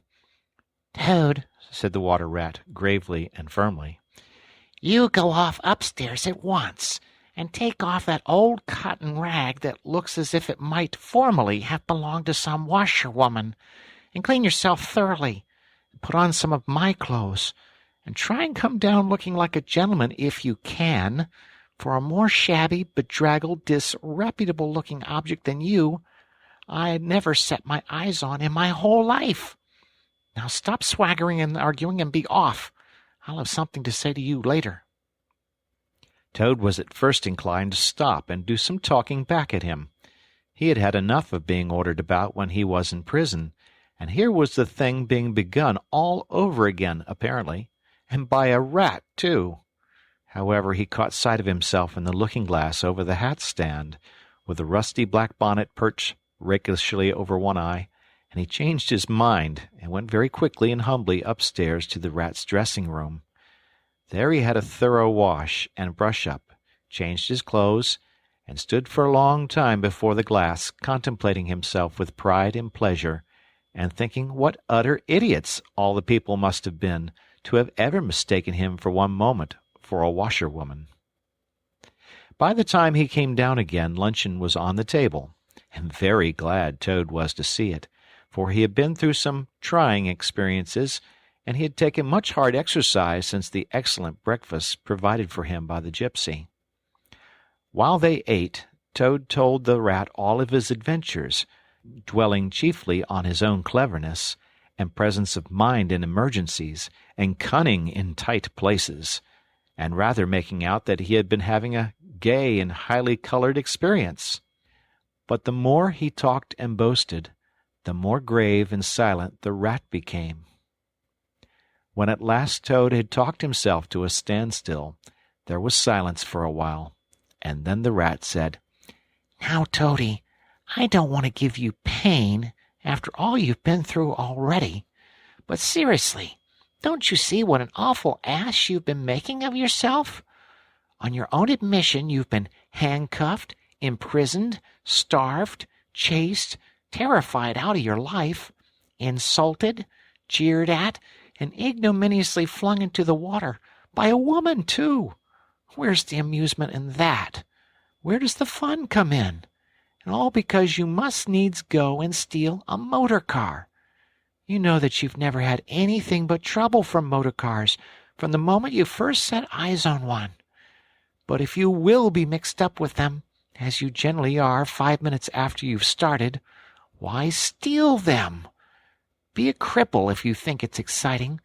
Be a bankrupt, for a change, if you set your mind on it. But why choose to be a convict? When are you going to be sensible and think of your friends and try and be a credit to them? Do you think it's any pleasure to me, for instance, to hear animals saying as I go about that I'm the chap that keeps company with jailbirds?" Now it was a very comforting point in Toad's character that he was a thoroughly good-hearted animal and never minded being jawed by those who were his real friends. And even when most set upon a thing, he was always able to see the other side of the question. So, although, while the rat was talking so seriously, he kept saying to himself mutinously, "But it was fun, though, awful fun," and making strange suppressed noises inside him like and poop, and other sounds resembling stifled snorts, or the opening of soda-water bottles. Yet when the rat had quite finished, he heaved a deep sigh and said very nicely and humbly, "Quite right, Ratty. How sound you always are. Yes, I've been a conceited old ass, I can see that quite. But now I'm going to be a good Toad, and not do it any more. As for motor cars, I've not been at all so keen about them since my last ducking in that river of yours. The fact is, while I was hanging on to the edge of your hole and getting my breath, I had a sudden idea, a really brilliant idea, connected with motor boats. There, don't take on so, old chap, and stamp and upset things. It was only an idea. We won't talk about it any more now. We'll have our coffee, and a smoke, and a quiet chat, and then I'm going to stroll quietly down to Toad Hall and get into clothes of my own and set things going again on the old lines. I've had enough of adventures. I shall lead a quiet, steady, respectable life, pottering about my property, and improving it, and doing a little landscape gardening at times. There will always be a bit of dinner for my friends when they come to see me, and I shall keep a pony chaise to jog about the country in, just as I used to in the good old days, before I got restless and wanted to do things." "Stroll quietly down to Toad Hall!" cried the Rat, greatly excited. "What are you talking about? Do you mean to say you haven't heard?" "Heard what?" said Toad, turning rather pale. "Go on, Ratty. Quick, don't spare me. What haven't I heard?" "Do you mean to tell me," shouted the Rat, thumping with his little fist upon the table, "that you've heard nothing about the Stoats and Weasels?" "What? The Wild Wooders?" cried Toad, trembling in every limb. "No, not a word. What have they been doing?" "And how they've been and taken Toad Hall?" continued the Rat. Toad leaned his elbows on the table and his chin on his paws, and a large tear welled up in each of his eyes, overflowed, and splashed on the table. Plop, plop. "Go on, Ratty," he murmured presently. "Tell me all. The worst is over. I am an animal again. I can bear it." "When you got into that trouble of yours," said the Rat slowly and impressively, "I mean when you disappeared from society for a time, over that misunderstanding about a machine, you know." Toad merely nodded. "Well, it was a good deal talked about down here, naturally," continued the Rat. "Not only along the riverside, but even in the wild wood. Animals took sides, as always happens. The riverbankers stuck up for you, and said you had been infamously treated, and there was no justice to be had in the land nowadays. But the wild wood animals said hard things, and served you right, and it was time this sort of thing was stopped. They got very cocky, and went about saying you were done for this time. You would never come back again. Never, never." Toad nodded once more, keeping his silence. "That's the sort of little beasts they are," the Rat went on. "But Mole and Badger, they stuck out through thick and thin, that you would come back again soon somehow. They didn't know exactly how, but somehow." Toad began to sit up in his chair again, and to smirk a little.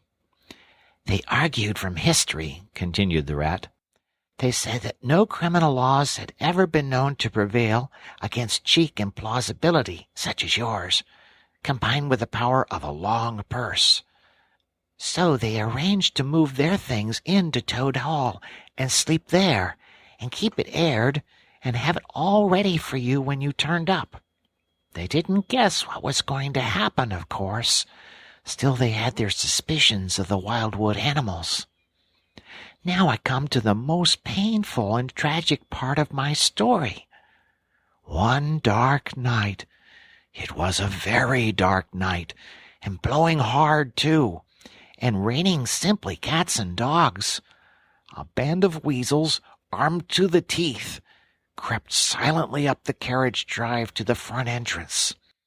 Simultaneously, a body of desperate ferrets, advancing through the kitchen garden, possessed themselves of the backyard and offices, while a company of skirmishing stoats who stuck at nothing occupied the conservatory and the billiard room, and held the French windows opening on to the lawn. The Mole and the Badger were sitting by the fire in the smoking room, telling stories and suspecting nothing, for it wasn't a night for any animals to be out in, when those bloodthirsty villains broke down the doors and rushed in upon them from every side.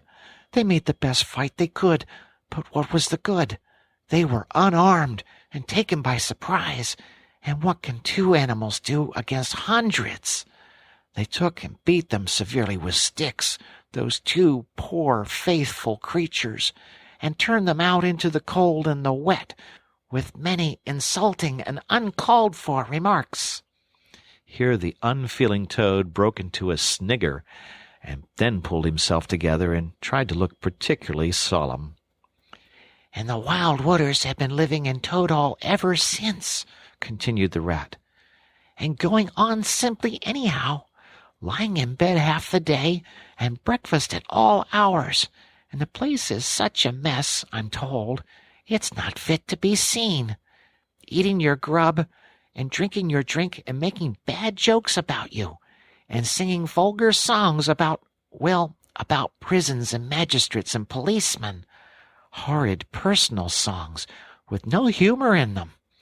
And they're telling the tradespeople and everybody that they've come to stay for good." "Oh, have they?" said Toad, getting up and seizing his stick. "I'll jolly soon see about that." "It's no good, Toad," called the Rat after him. "You'd better come back and sit down. You'll only get into trouble." But the Toad was off, and there was no holding him. He marched rapidly down the road, his stick over his shoulder, fuming and muttering to himself in his anger, till he got near his front gate, when suddenly there popped up from behind the palings a long yellow ferret with a gun. "Who comes there?" said the ferret sharply. "Stuff and nonsense," said Toad very angrily. "What do you mean by talking like that to me? Come out of that at once, or I'll—" The ferret said never a word, but he brought his gun up to his shoulder. Toad prudently dropped flat in the road, and bang! A bullet whistled over his head. The startled Toad scrambled to his feet and scampered off down the road as hard as he could, and as he ran he heard the ferret laughing, and other horrid thin little laughs taking it up and carrying on the sound. He went back very crestfallen and told the Water Rat. "What did I tell you?" said the Rat. "It's no good. They've got sentries posted, and they are all armed. You must just wait." Still, Toad was not inclined to give in all at once, so he got out the boat and set off rowing up the river to where the garden front of Toad Hall came down to the waterside. Arriving within sight of his old home, he rested on his oars and surveyed the land cautiously. All seemed very peaceful and deserted and quiet.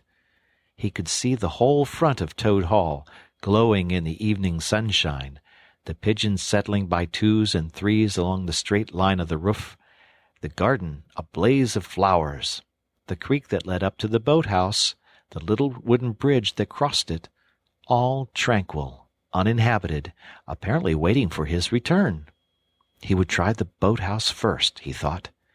Very warily he paddled up to the mouth of the creek, and was just passing under the bridge when— crash! A great stone dropped from above, smashed through the bottom of the boat. It filled and sank, and Toad found himself struggling in deep water. Looking up, he saw two stoats leaning over the parapet of the bridge and watching him with great glee. "It will be your head next time, Toady," they called out to him. The indignant Toad swam to shore while the stoats laughed and laughed, supporting each other, and laughed again, till they nearly had two fits.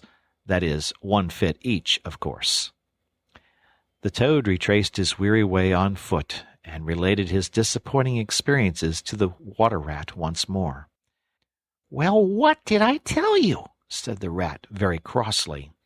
"And now look here. See what you've been and done. Lost me my boat that I was so fond of, and that's what you've done.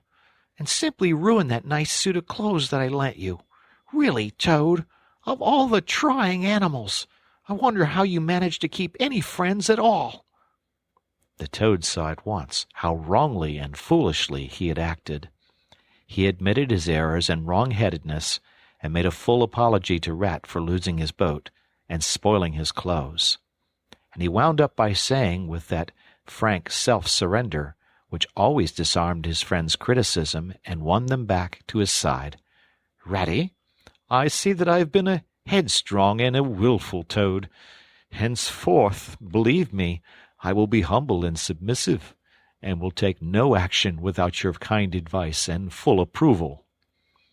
"If that is really so," said the good-natured Rat, already appeased, "then my advice to you is, considering the lateness of the hour, to sit down and have your supper, which will be on the table in a minute, and be very patient, For I am convinced that we can do nothing until we have seen the Mole and the Badger, and heard their latest news, and held conference and taken their advice in this difficult matter."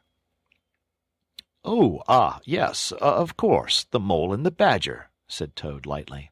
"What's become of them, the dear fellows? I had forgotten all about them." "Well may you ask," said the Rat reproachfully. "While you were riding about the country in expensive motor-cars, and galloping proudly on blood-horses, and breakfasting on the fat of the land, those two poor devoted animals have been camping out in the open, in every sort of weather, living very rough by day, and lying very hard by night, watching over your house, patrolling your boundaries, keeping a constant eye on the stoats and the weasels, scheming and planning and conniving how to get your property back for you. You don't deserve to have such true and loyal friends, Toad. You don't, really. Some day, when it's too late, you'll be sorry you didn't value them more while you had them." "I'm an ungrateful beast, I know," sobbed Toad, shedding bitter tears. "Let me go out and find them, out into the cold, dark night, and share their hardships, and try and prove my— Hold on a bit. Surely I heard the chink of dishes on a tray. Supper's here at last, hooray! Come on, Ratty!" The Rat remembered that poor Toad had been on prison fare for a considerable time, and that large allowances had therefore to be made. He followed him to the table accordingly, and hospitably encouraged him in his gallant efforts to make up for past privations. They had just finished their meal and resumed their armchairs when there came a heavy knock at the door. Toad was nervous, but the Rat, nodding mysteriously at him, went straight up to the door and opened it, and in walked Mr. Badger. He had all the appearance of one who for some nights had been kept away from home and all its little comforts and conveniences. His shoes were covered with mud, and he was looking very rough and tousled. But then, he'd never been a very smart man, the Badger, at the best of times. He came solemnly up to Toad, shook him by the paw, and said, "Welcome home, Toad."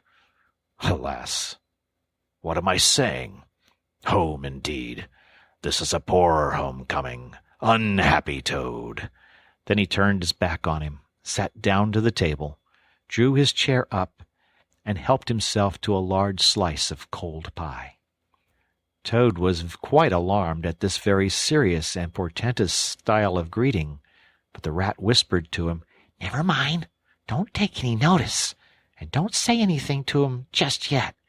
He's always rather low and despondent when he's wanting his victuals. In half an hour's time he'll be quite a different animal." So they waited in silence, and presently there came another and a lighter knock. The Rat, with a nod to Toad, went to the door and ushered in the Mole, very shabby and unwashed, with bits of hay and straw sticking to his fur. "Hooray! Here's old Toad!" cried the Mole, his face beaming. "Fancy having you back again!" And he began to dance around him. "We never dreamt you'd turn up so soon. Why, you must have managed to escape, you clever, ingenious, intelligent Toad!" The Rat, alarmed, pulled him by the elbow, but it was too late. Toad was puffing and swelling already. "Clever? Oh, no," he said. "I'm not really clever, according to my friends. I've only broken out of the strongest prison in England, that's all. And captured a railway train and escaped on it, that's all. And disguised myself, and gone about the country humbugging everybody, that's all. Oh, no, I'm a stupid ass, I am. I'll tell you one or two of my little adventures, Mole, and you shall judge for yourself." "Well, well," said the Mole, moving towards the supper table, "supposing you talk while I eat. Not a bite since breakfast. Oh, my! Oh, my!" And he sat down and helped himself liberally to cold beef and pickles. Toad straddled on the hearth-rug, thrust his paw into his trouser pocket, and pulled out a handful of silver. "Look at that!" he cried, displaying it. "That's not so bad, is it, for a few minutes' work? And how do you think I'd done it, Mole? Horse-stealing, that's how I done it." "Go on, Toad," said the Mole, immensely interested. "Toad, do be quiet, please," said the Rat. "And don't you egg him on, Mole, when you know what he is. But please tell us as soon as possible what the position is, and what's best to be done now that Toad is back at last." "The position's about as bad as it can be," replied the Mole grumpily. "And as for what's to be done, why, blest if I know. The Badger and I've been round and round the place, by night and by day, always the same thing. Sentries posted everywhere, guns poked out at us, stones thrown at us, always an animal on the lookout. And when they see us, oh my, how they do laugh! That's what annoys me most." "It's a very difficult situation," said the Rat, reflecting deeply. "But I think I see now, in the depths of my mind, what Toad really ought to do. I will tell you, he ought to—" "No, he oughtn't," shouted the Mole with his mouth full. "Nothing of the sort. You don't understand. What he ought to do is, he ought to—" "Well, I shan't do it anyway," cried Toad, getting excited. "I'm not going to be ordered about by you fellows. It's my house we're talking about, and I know exactly what to do, and I'll tell you. I'm going to—" By this time they were all three talking at once, at the top of their voices, and the noise was simply deafening, when a thin, dry voice made itself heard, saying, "Be quiet at once, all of you!" And instantly everyone was silent. It was the Badger, who, having finished his pie and turned round in his chair, and was looking at them severely, when he saw that he had secured their attention, and that they were evidently waiting for him to address them, he turned back to the table again and reached out for the cheese, and so great was the respect commanded by the solid qualities of that admirable animal, that not another word was uttered until he had quite finished his repast, and brushed the crumbs from his knees. The Toad fidgeted a good deal, but the Rat held him firmly down. When the Badger had quite done, he got up from his seat and stood before the fireplace, reflecting deeply. At last he spoke. "Toad," he said severely, "you bad, troublesome little animal, aren't you ashamed of yourself? What do you think your father, my old friend, would have said if he had been here tonight, had he known of all your goings-on?" Toad, who was on the sofa by this time, with his legs up, rolled over on his face, shaken by sobs of contrition. "There, there," went on the Badger more kindly. "Never mind. Stop crying. We're going to let bygones be bygones, and try and turn over a new leaf. But what the Mole says is quite true. The stoats are on guard at every point, and they make the best sentinels in the world. It's quite useless to think of attacking the place. They're too strong for us." "Then it's all over," sobbed the Toad, crying into the sofa cushions. "I shall go and enlist for a soldier, and never see my dear Toad Hall any more." "Come, cheer up, Toady," said the Badger. "There are more ways of getting back a place than taking it by storm. I haven't said my last word yet. Now I'm going to tell you a great secret." Toad sat up slowly and dried his eyes. Secrets had an immense attraction for him, because he never could keep one, and he enjoyed the sort of unhallowed thrill he experienced when he went and told another animal, after having faithfully promised not to. "There is an underground passage," said the Badger impressively, "that leads from the riverbank quite near here, right up into the middle of Toad Hall." "Oh, nonsense, Badger," said Toad rather airily. "You've been listening to some of the yarns they spin in the public-houses about here. I know every inch of Toad Hall, inside and out. Nothing of the sort, I do assure you." "My young friend," said the Badger with great severity, "your father was a worthy animal, a lot worthier than some others I know. Was a particular friend of mine, and told me a great deal he wouldn't have dreamt of telling you. He discovered that passage. He didn't make it, of course. That was done hundreds of years before he ever came to live there. And he repaired it and cleaned it out, because he thought it might come in useful some day, in case of trouble or danger. And he showed it to me. "Don't let my son know about it," he said. "He's a good boy, but very light and volatile in character, and simply cannot hold his tongue. If he's ever in a real fix, and it would be of use to him, you may tell him about the secret passage, but not before." The other animals looked hard at Toad to see how he would take it. Toad was inclined to be sulky at first, but he brightened up immediately, like the good fellow he was. "Well, well," he said, "perhaps I am a bit of a talker. A popular fellow such as I am, my friends get round me. We chaff, we sparkle, we tell witty stories, and somehow my tongue gets wagging. I have the gift of conversation. I've been told I ought to have a salon, whatever that may be. Never mind. Go on, Badger.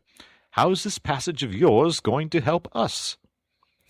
"I've found out a thing or two lately," continued the Badger.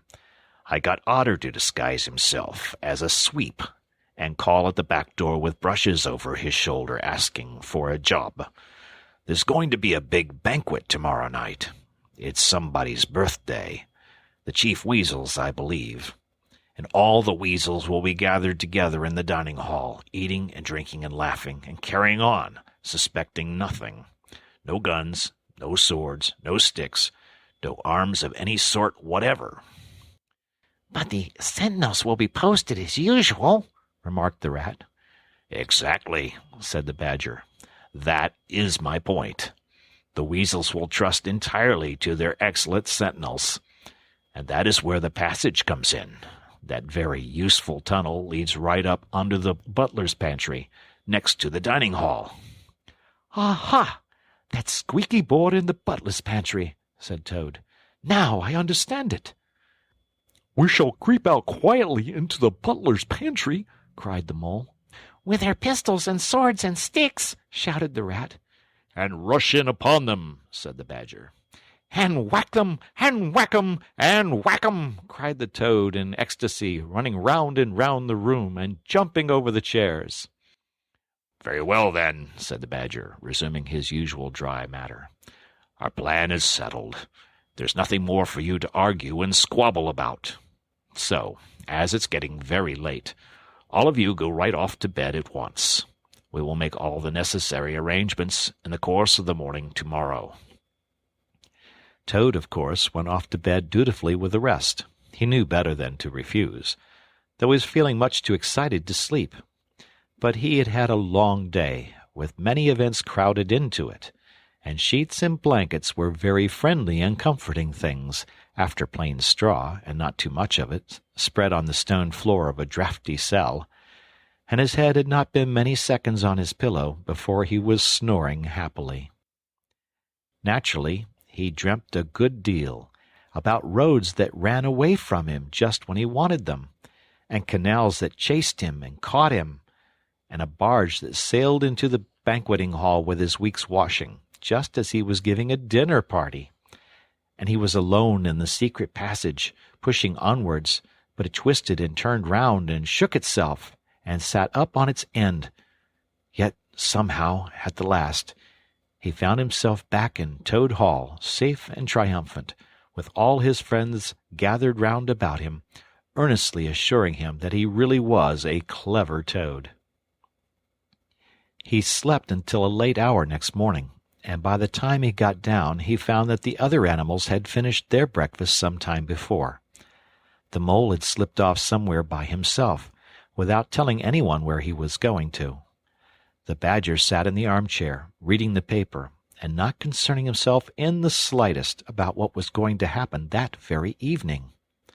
The Rat, on the other hand, was running round the room busily, with its arms full of weapons of every kind, distributing them in 4 little heaps on the floor, and saying excitedly under his breath as he ran, "Here's a sword for the Rat, here's a sword for the Mole, here's a sword for the Toad, here's a sword for the Badger, here's a pistol for the Rat, Here's a pistol for the mole. Here's a pistol for the toad. Here's a pistol for the badger. And so on in a regular, rhythmical way, while the four little heaps gradually grew and grew. "That's all very well, Rat," said the Badger presently, looking at the busy little animal over the edge of his newspaper. "I'm not blaming you, but just let us once get past the stoats with those detestable guns of theirs, and I assure you we shan't want any swords or pistols. We four, with our sticks, once we're inside the dining hall, why, we shall clear the floor of all the lot of them in 5 minutes. I'd have done the whole thing by myself, only I didn't want to deprive you fellows of the fun."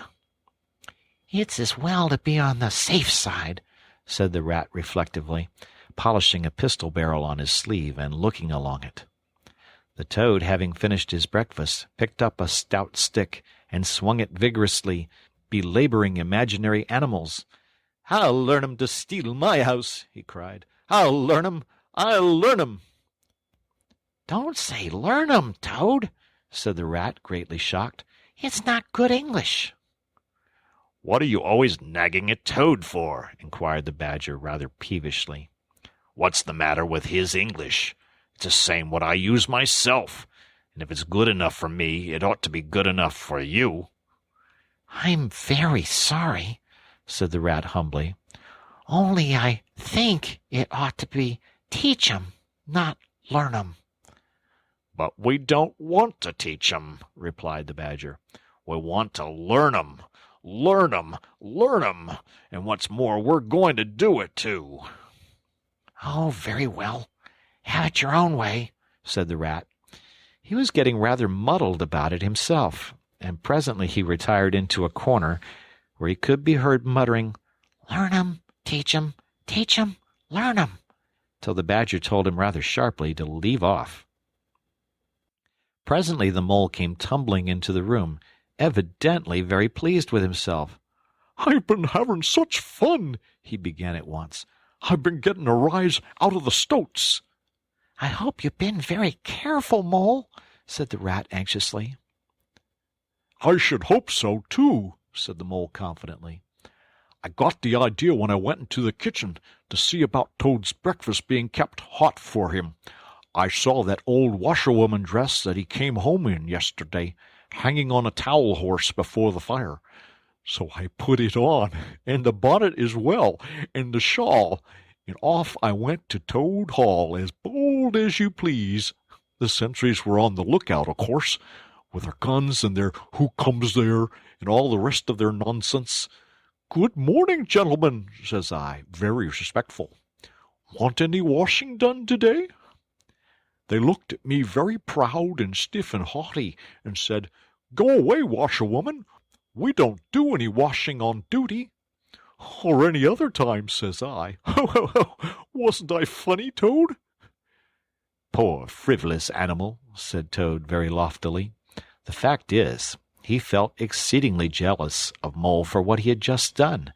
It was exactly what he would have liked to have done himself, if only he had thought of it first, and hadn't gone and overslept himself. "Some of the stoats turned quite pink," continued the Mole, "and the sergeant in charge, he said to me very short, he said, 'Now run away, my good woman, run away. Don't keep my men idling and talking on about their post.' 'Run away?' says I. 'It won't be me that'll be running away in a very short time from now.'" Oh, Moley, how could you? said the Rat, dismayed. The Badger laid down his paper. "I could see them pricking up their ears and looking at each other," went on the Mole. "And the sergeant said to them, 'Never mind her, she doesn't know what she's talking about.' 'Oh, don't I?' said I. 'Well, let me tell you this. My daughter, she washes for Mr. Badger, and that'll show you whether I know what I'm talking about. And you'll know pretty soon, too. 100 bloodthirsty badgers, armed with rifles, are going to attack Toad Hall this very night, by way of the paddock. 6 boatloads of rats, with pistols and cutlasses, will come up the river and effect a landing in the garden, while a picked body of toads, known as the diehards, or death or glory toads, will storm the orchard and carry everything before them, yelling for vengeance. There won't be much left of you to wash by the time they've done with you, unless you clear out while you have the chance." Then I ran away, and when I was out of sight, I hid, and presently I came creeping back along the ditch and took a peep at 'em through the hedge. They were all as nervous and flustered as could be, running all ways at once, and falling over each other, and every one giving orders to everybody else and not listening. And the sergeant kept sending off parties of stoats to distant parts of the grounds, and then sending other fellows to fetch 'em back again.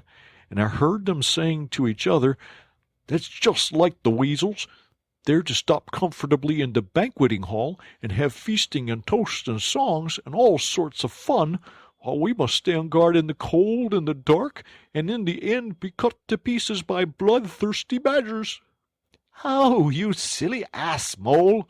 cried Toad. "You've been and spoilt everything."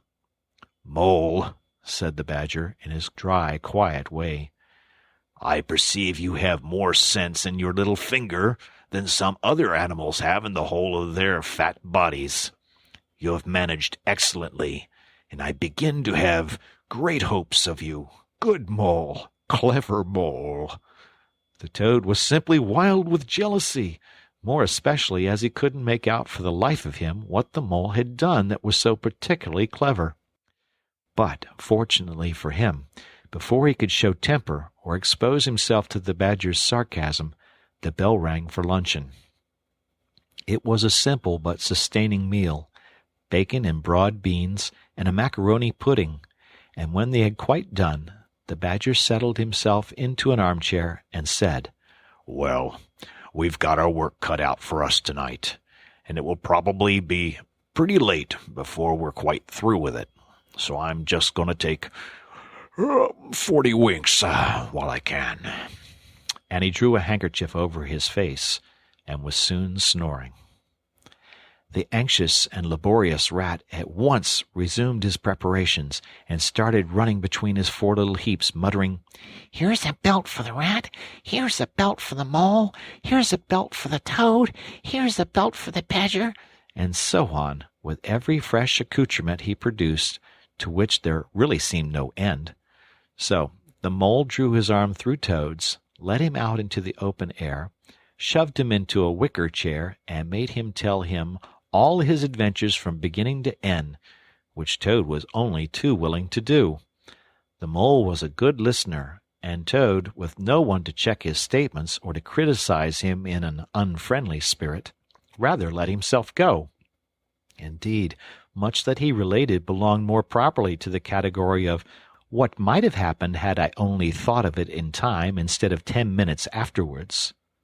Those are always the best and the raciest adventures, and why should they not be truly ours, as much as the somewhat inadequate things that really come off?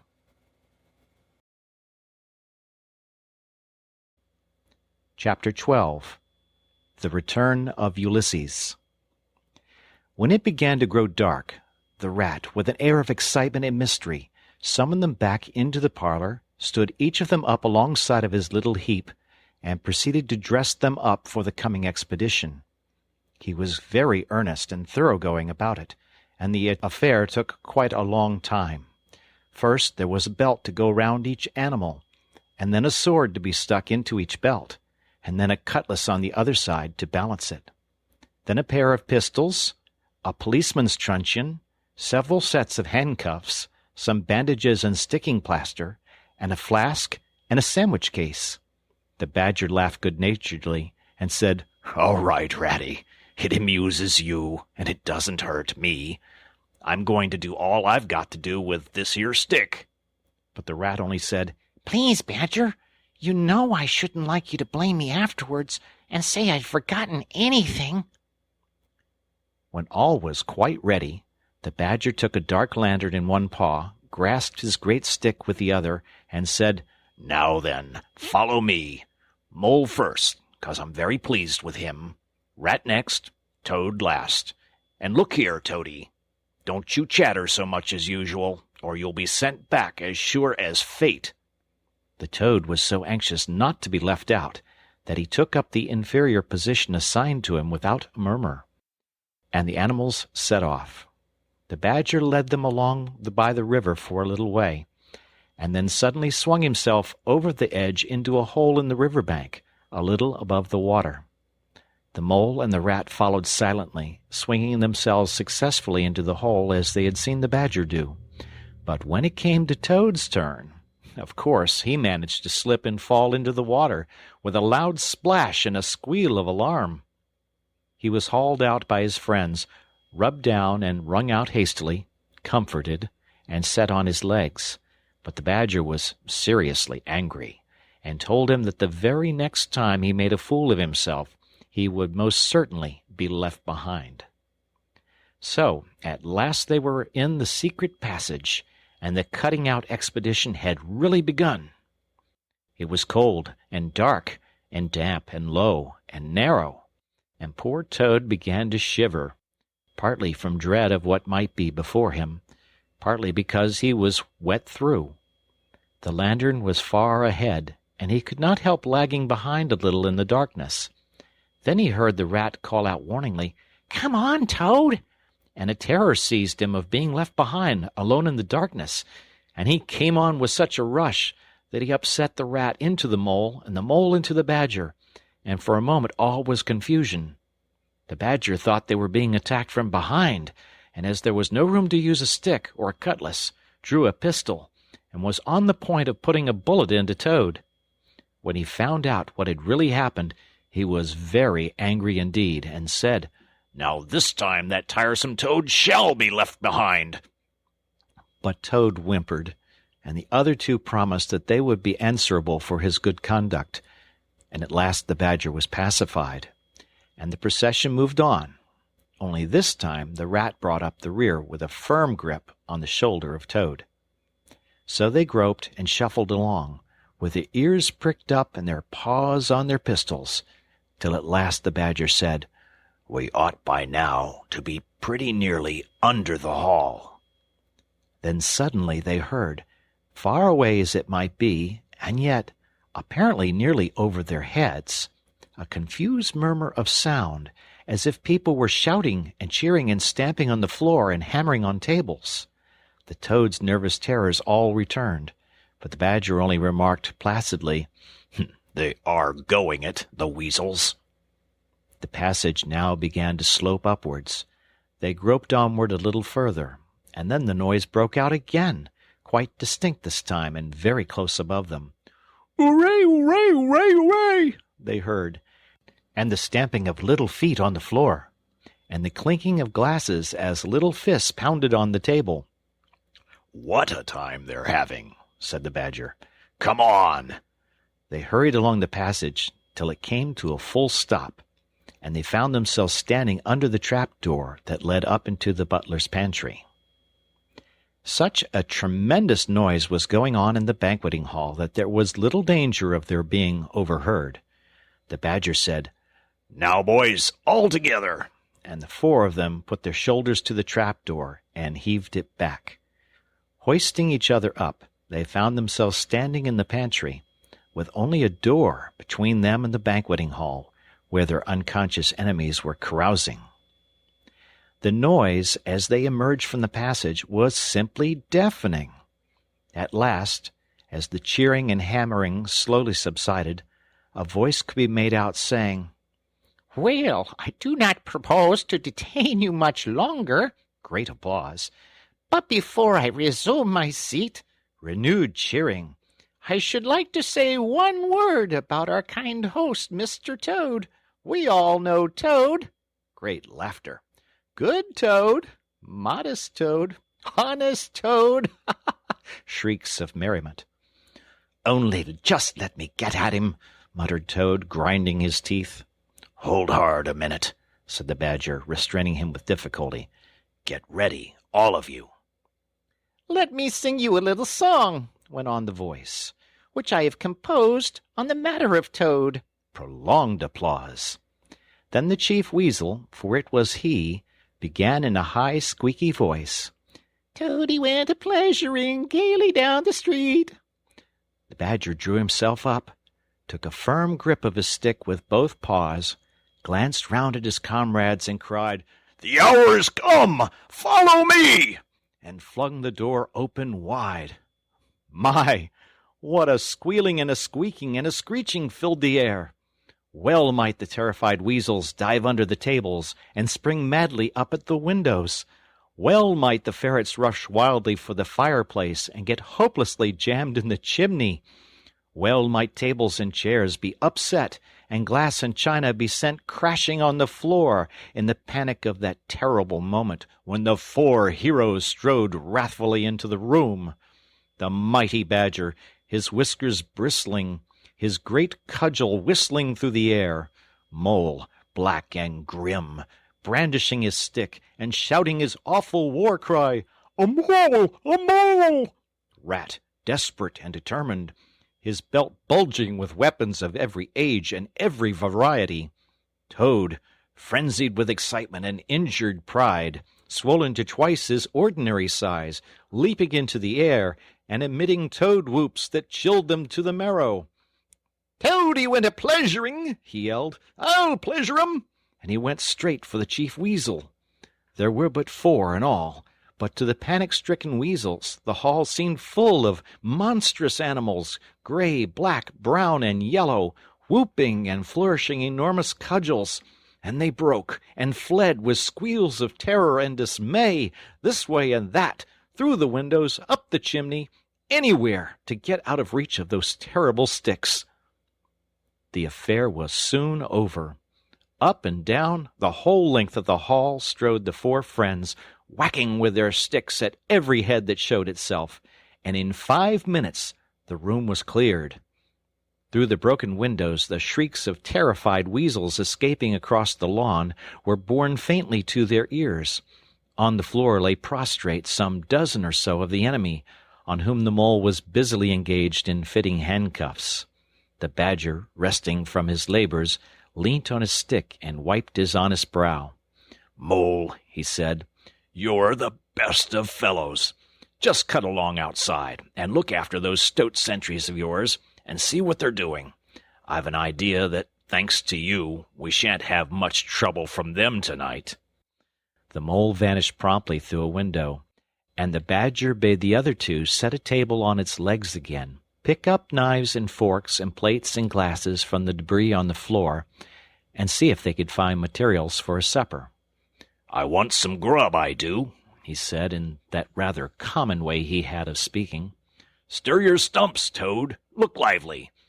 You've got your house back for you, and you don't offer us so much as a sandwich." Toad felt rather hurt that the Badger didn't say pleasant things to him, as he had to the mole, and tell him what a fine fellow he was, and how splendidly he had fought, for he was rather particularly pleased with himself and the way he had gone for the Chief Weasel and sent him flying across the table with one blow of his stick. But he bustled about, and so did the rat, and soon they found some guava jelly in a glass dish, and a cold chicken, a tongue that had hardly been touched, some trifle, and quite a lot of lobster salad. And in the pantry they came across a basket full of French rolls and any quantity of cheese, butter, and celery. They were just about to sit down when the mole clambered in through the window, chuckling, with an armful of rifles. "It's all over," he reported. "From what I can make out, as soon as the stoats, who were very nervous and jumpy already, heard the shrieks and the yells and the uproar inside the hall, some of them threw down the rifles and fled. The others stood fast for a bit, but when the weasels came rushing out upon them, they thought they were betrayed, and the stoats grappled with the weasels, and the weasels fought to get away, and they wrestled and wriggled and punched each other, and rolled over and over till most of them rolled into the river. They've all disappeared by now, one way or other, and I've got their rifles, so that's all right." "Excellent and deserving animal," said the Badger, his mouth full of chicken and trifle. "Now there's just one more thing I want you to do, Mole, before you sit down to your supper along of us. And it wouldn't trouble you, only I know I can trust you to see thing done. and I wish I could say the same of every one I know. I'd send Rat, if he wasn't a poet. I want you to take these fellows on the floor there upstairs with you, and have some bedrooms cleaned out and tidied up and made really comfortable. See that they sweep under the beds, and put clean sheets and pillowcases on, and turn down one corner of the bedclothes, just as you know it ought to be done, and have a can of hot water and clean towels and fresh cakes of soap put in each room. And then you can give them a licking apiece, if it's any satisfaction to you, and put them out by the back door, and we shan't see any more of them, I fancy. And then come along and have some of this cold tongue. It's first rate. I'm very pleased with you, Mole." The good-natured Mole picked up a stick, formed his prisoners up in a line on the floor, gave them the order, "Quick march," and led his squad off to the upper floor. After a time he appeared again, smiling, and said that every room was ready and as clean as a new pin. "And I didn't have to lick 'em either," he added. "I thought, on the whole, they had had licking enough for one night, and the weasels, when I put the point to them, quite agreed with me, and said they wouldn't think of troubling me. They were very penitent, and said they were extremely sorry for what they had done. But it was all the fault of the chief weasel and the stoats, and if ever they could do anything for us, at any time to make up, we had only got to mention it. So I gave them a roll apiece, and let them out at the back, and off they ran as hard as they could." Then the Mole pulled his chair up to the table and pitched into the cold tongue, and Toad, like the gentleman he was, put all his jealousy from him, and said heartily, "Thank you kindly, dear Mole, for all your pains and trouble tonight, and especially for your cleverness this morning." The Badger was pleased at that, and said, "There spoke my brave Toad."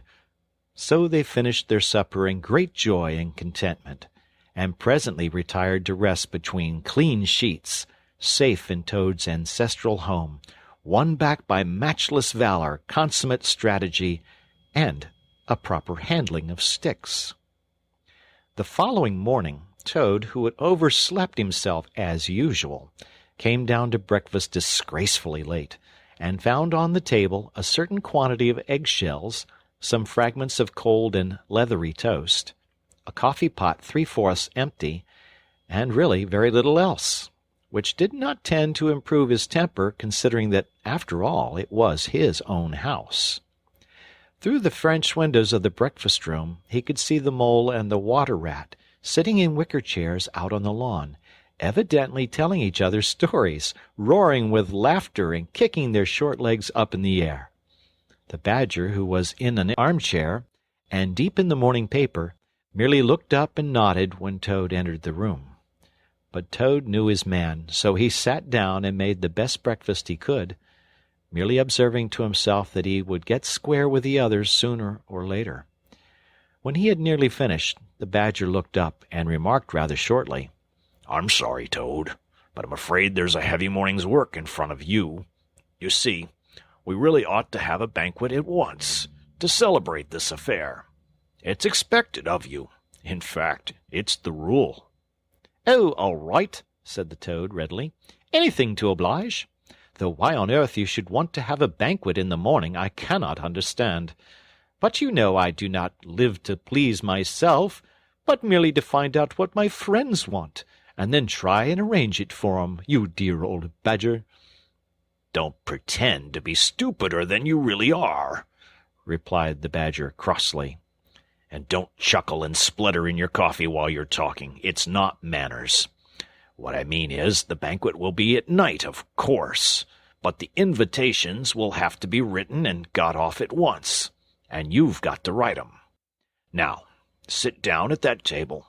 There's stacks of letter paper on it with Toad Hall at the top in blue and gold, and write invitations to all our friends, and if you stick to it, we shall get them out before luncheon. And I'll bear a hand, too, and take my share of the burden. I'll order the banquet." "What?" cried Toad, dismayed. "Me stop indoors and write a lot of rotten letters on a jolly morning like this? when I want to go around my property and set everything and everybody to rights, and swagger about and enjoy myself? Certainly not. I'll see you. Stop a minute, though. Oh, why? Of course, dear Badger. What is my pleasure or convenience compared with that of others? You wish it done, and it shall be done. Go, Badger, order the banquet, order what you like, then join our young friends outside in their innocent mirth. Oblivious of me and my cares and toils, I sacrifice this fair morning on the altar of duty and friendship." The Badger looked at him very suspiciously, but Toad's frank, open countenance made it difficult to suggest any unworthy motive in this change of attitude. He quitted the room accordingly in the direction of the kitchen, and as soon as the door had closed behind him, Toad hurried to the writing-table. A fine idea had occurred to him while he was talking. He would write the invitations, and he would take care to mention the leading part he had taken in the fight, and how he had laid the chief weasel flat, and he would hint at his adventures, and what a career of triumph he had to tell about, and on the fly-leaf he would set out a sort of program of entertainment for the evening, something like this, as he sketched it out in his head: Speech by Toad. There will be other speeches by Toad during the evening. Address by Toad. Synopsis: Our prison system, the waterways of Old England, horse-stealing and how to deal, property, its rights and its duties, back to the land, a typical English squire. Then Song by Toad, composed by himself.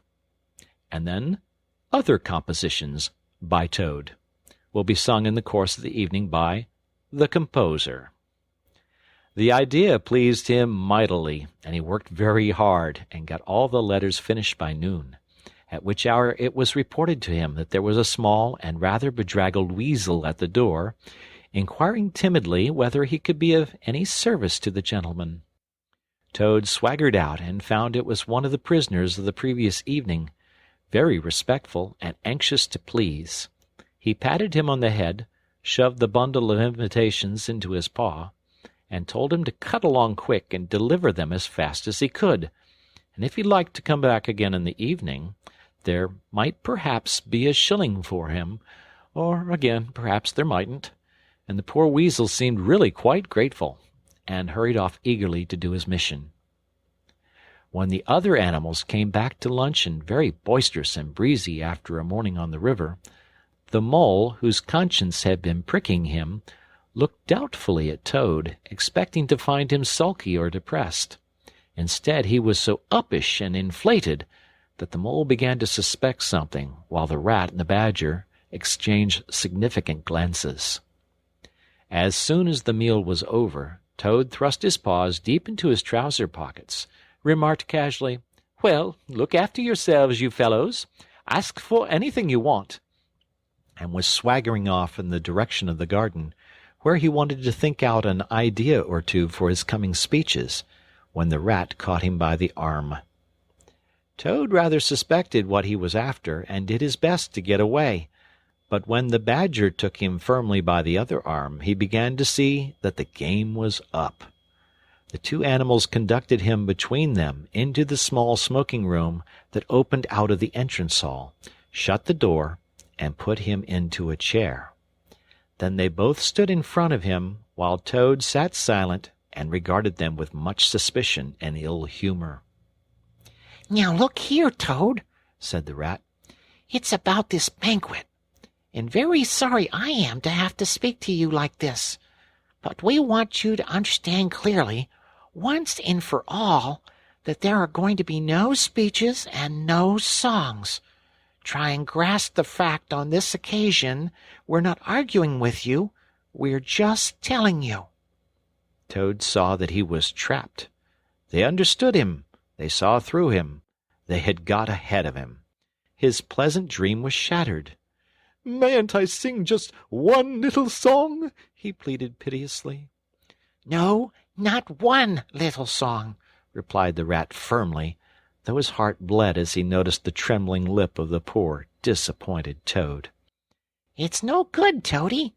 You know well that your songs are all conceit and boasting and vanity, and your speeches are all self-praise, and, well, and gross exaggeration, and—" "And gas," put in the Badger in his common way. "It's for your own good, Toady," went on the Rat.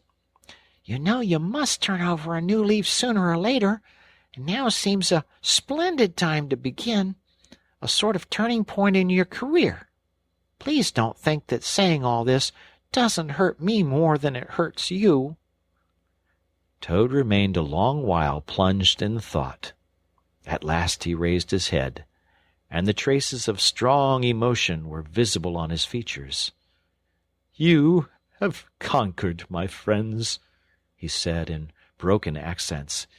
"It was, to be sure, but a small thing that I asked. Merely leave to blossom and expand for yet one more evening, to let myself go, and hear the tumultuous applause that always seems to me, somehow, to bring out my best qualities. However, you are right, I know, and I am wrong. Henceforth I will be a very different Toad. My friends, you shall never have occasion to blush for me again.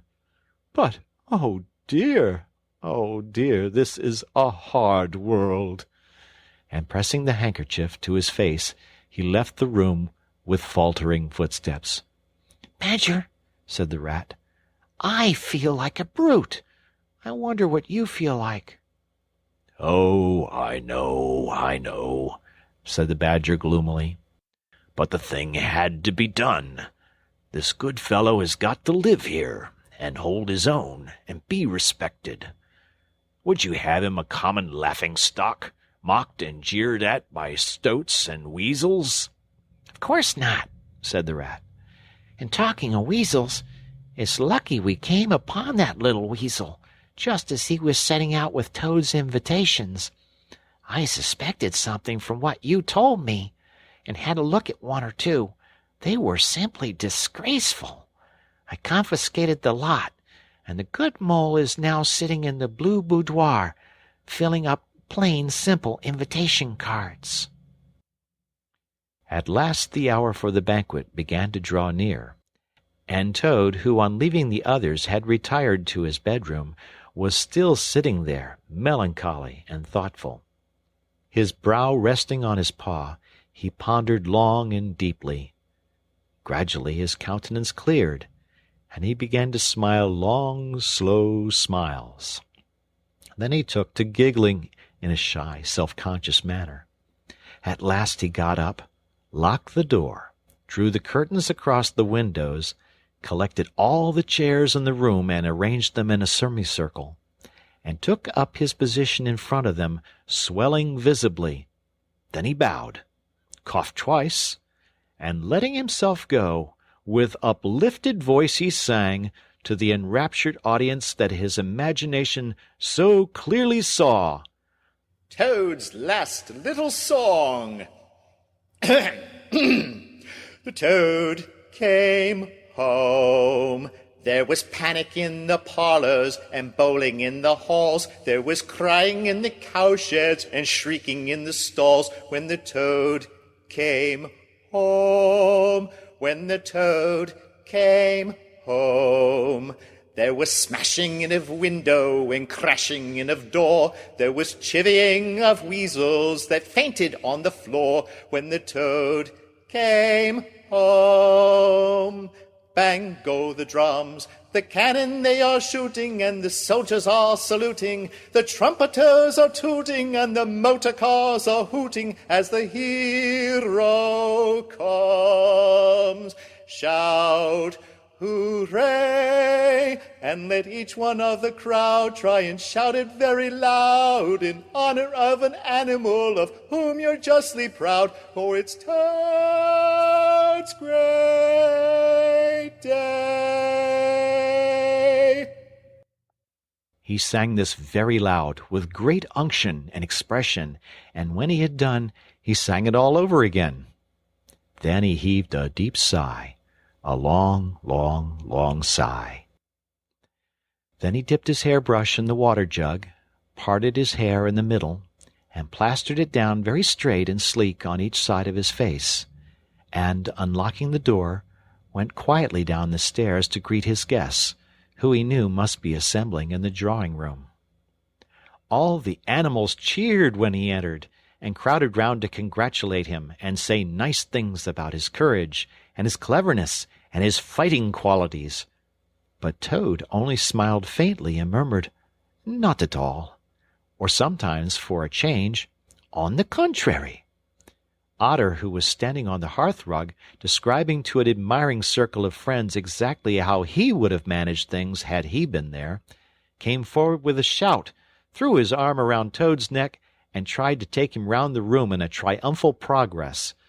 But Toad, in a mild way, was rather snubby to him, remarking gently as he disengaged himself, "Badger's was the mastermind. The Mole and the Water Rat bore the brunt of the fighting. I merely served in the ranks, and did little or nothing." The animals were evidently puzzled and taken aback by this unexpected attitude of his, and Toad felt, as he moved from one guest to the other, making his modest responses, that he was an object of absorbing interest to every one. The Badger had ordered everything of the best, and the banquet was a great success. There was much talking and laughter and chaff among the animals, and through it all Toad, who of course was in the chair, looked down his nose and murmured pleasant nothings to the animals on either side of him. At intervals he stole a glance at the Badger and the Rat, and always when he looked they were staring at each other with their mouths open, and this gave him the greatest satisfaction.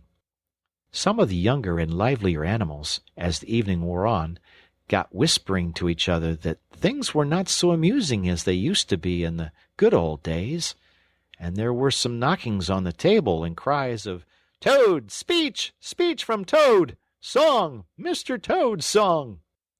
But Toad only shook his head gently, raised one paw in mild protest, and by pressing delicacies on his guest, by topical small talk, and by earnest inquiries after members of their families not yet old enough to appear at social functions, managed to convey to them that this dinner was being run on strictly conventional lines. He was indeed an altered Toad. After this climax, the four animals continued to lead their lives, so rudely broken in upon by civil war, in great joy and contentment, undisturbed by further risings or invasions. Toad, after due consultation with his friends, selected a handsome gold chain and locket set with pearls, which he dispatched to the jailer's daughter with a letter that even the Badger admitted to be modest, grateful, and appreciative. And the engine-driver, in his turn, was properly thanked and compensated for all his pains and trouble. Under severe compulsion from the Badger, even the barge-woman was, with some trouble, sought out, and the value of her horse discreetly made good to her, though Toad kicked horribly at this, holding himself to be an instrument of fate sent to punish fat women with mottled arms who couldn't tell a real gentleman when they saw one. The amount involved, it was true, was not very burdensome, the gypsy's valuation being admitted by local assessors to be approximately correct. Sometimes, in the course of long summer evenings, the friends would take a stroll together in the wild wood, now successfully tamed so far as they were concerned, and it was pleasing to see how respectfully they were greeted by the inhabitants, and how the mother weasels would bring their young ones to the mouths of their holes and say, pointing, "Look, baby, there goes the great Mr. Toad, and that's the gallant Water Rat, a terrible fighter, walking along of him, and yonder comes the famous Mr. Mole, of whom you so often have heard your father tell." But when their infants were fractious and quite beyond control, they would quiet them by telling how, if they didn't hush them and not fret them, the terrible gray Badger would up and get them. This was a base libel on Badger, who, though he cared little about society, was rather fond of children, but it never failed to have its full effect. This is the end of the book, The Wind in the Willows.